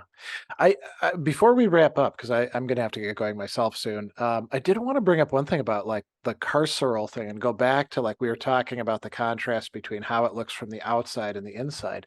And I used to teach in prisons, and one of the things that I thought a lot about, because my relatives would complain about, how these guys are getting a free education and they're being treated too nicely and all that sort of stuff. The biggest complaint that I see still today is that prisoners have TVs. And from the outside, this actually looks like an egregious injustice that we allow these layabout criminals to have access to television. And it actually even made its way into a Robert Audi piece that I teach in my classes, where he's like, this is clear injustice. Really, But send it to me. Sounds like something that would make me angry. yeah. So when you're inside, though, you see what the function of letting them have TVs is. First of all, they got to pay a ton of money because it's bought on the commissary. So they make very little money. They spend it on a TV, and now it's something. The guards love for prisoners to have TVs, and it's not just because it keeps them busy in their cells and not doing other stuff. It's because it's one more thing you can take away from them if they screw up. So Yeah. it like enforces compliance. And if you were to say, okay, we're going to be tough on these prisoners, no more TVs, the people who would revolt would be the guards, because they'd be Yeah. like, you're making our jobs way more dangerous, man. You know, and And there's a bread and circus element to it, yep, for sure. Yeah. yeah. Well, what we should do before we go, because this has been a fascinating conversation, and I wish it could go on longer. Um, where can people best find you? We've talked about a number of different things. You're on Twitter. Are you on other social media where people can? No, no. I never really figured out how to use Instagram. I don't Me know either. what to put pictures of. Um, I'm on Twitter at Virgil_30, Okay. which, for interested listeners, Virgil is my name, and 30 is the number of the canto of Purgatorio, where Virgil is observed by Dante Pilgrim Oh, to be gone. okay. So Virgil_30. I guess that's only a good mnemonic if you're a Dante fan, but that is why I chose it. Sure. The blog that I run is addictcollective.substack.com. We also have a Discord, which people can feel free to join, Oh, which good. is linked in the blog. Um, but yeah, And I'm around, just like shout a bad take about Borges out your window and I might show up. That's, I think, how we first started interacting, isn't it? Or Yeah, maybe. somebody tweeted something about Borges and I'm always up on, quote tweeting that and Yeah. and hating it. Yeah. Well, Well, that I just like, I don't know, it's a good venue. There's a lot of Borges fans on and about academic Twitter. yeah, I think that's quite true. So thanks so much for coming on. This is great, and I look forward to future conversations about Borges and other things. We ranged over a ton of different topics, some Borges related, some not. Is there anything you want to go out on as like last words, or uh, got a pithy quote, or whatever it is that you want? Hmm.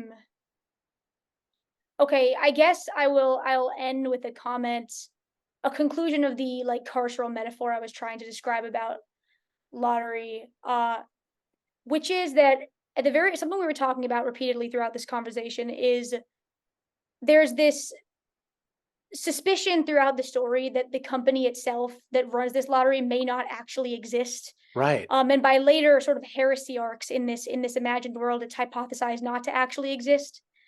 And there's this upshot that even though this company has total power, the fact that its power is interpreted as stemming from the natural order, namely chance, seems to make its existence superfluous. So that's the underlying logic of the letter that the company people scrawled in the sand and the smoke. The idea is this is just the way things happen. Yeah. And if there's one thing that I think, the stories can motivate us to action, to politic, to emotional catharsis, to what have you, I think Borges is rejecting this, and I think we should too. That this is not just the way things happen. This is not just the way that people behave. And in the case of, the carceral metaphor, we can and should question the idea that carceralist society was written in the stars ahead of time in Oh, Rousseau's yeah. state of nature. This is Yeah. just the way people behave. People are retributive. People are vindictive. And insofar as there is an institution that imposes that order, it's superfluous in the first place because people will always come together and create carceralism, which I think is a lot of the justificatory force of those state of nature parables. I think that Borges is critiquing that. And I think it's good to critique. I don't think, you don't have to be a decarceralist. Obviously I am, but the fact of the matter is that when it comes to these kinds of peculiar roles played by logic in our reasoning, not restricted to politics even, but also Yeah. in our mathematics and our philosophy and our interpretation of other texts. Um, this is just the way things are. This is just the way people behave. Can and should be questioned, especially when it allows us to let an ostensibly active agent get away with something, which is what's happening with the company in the lottery story.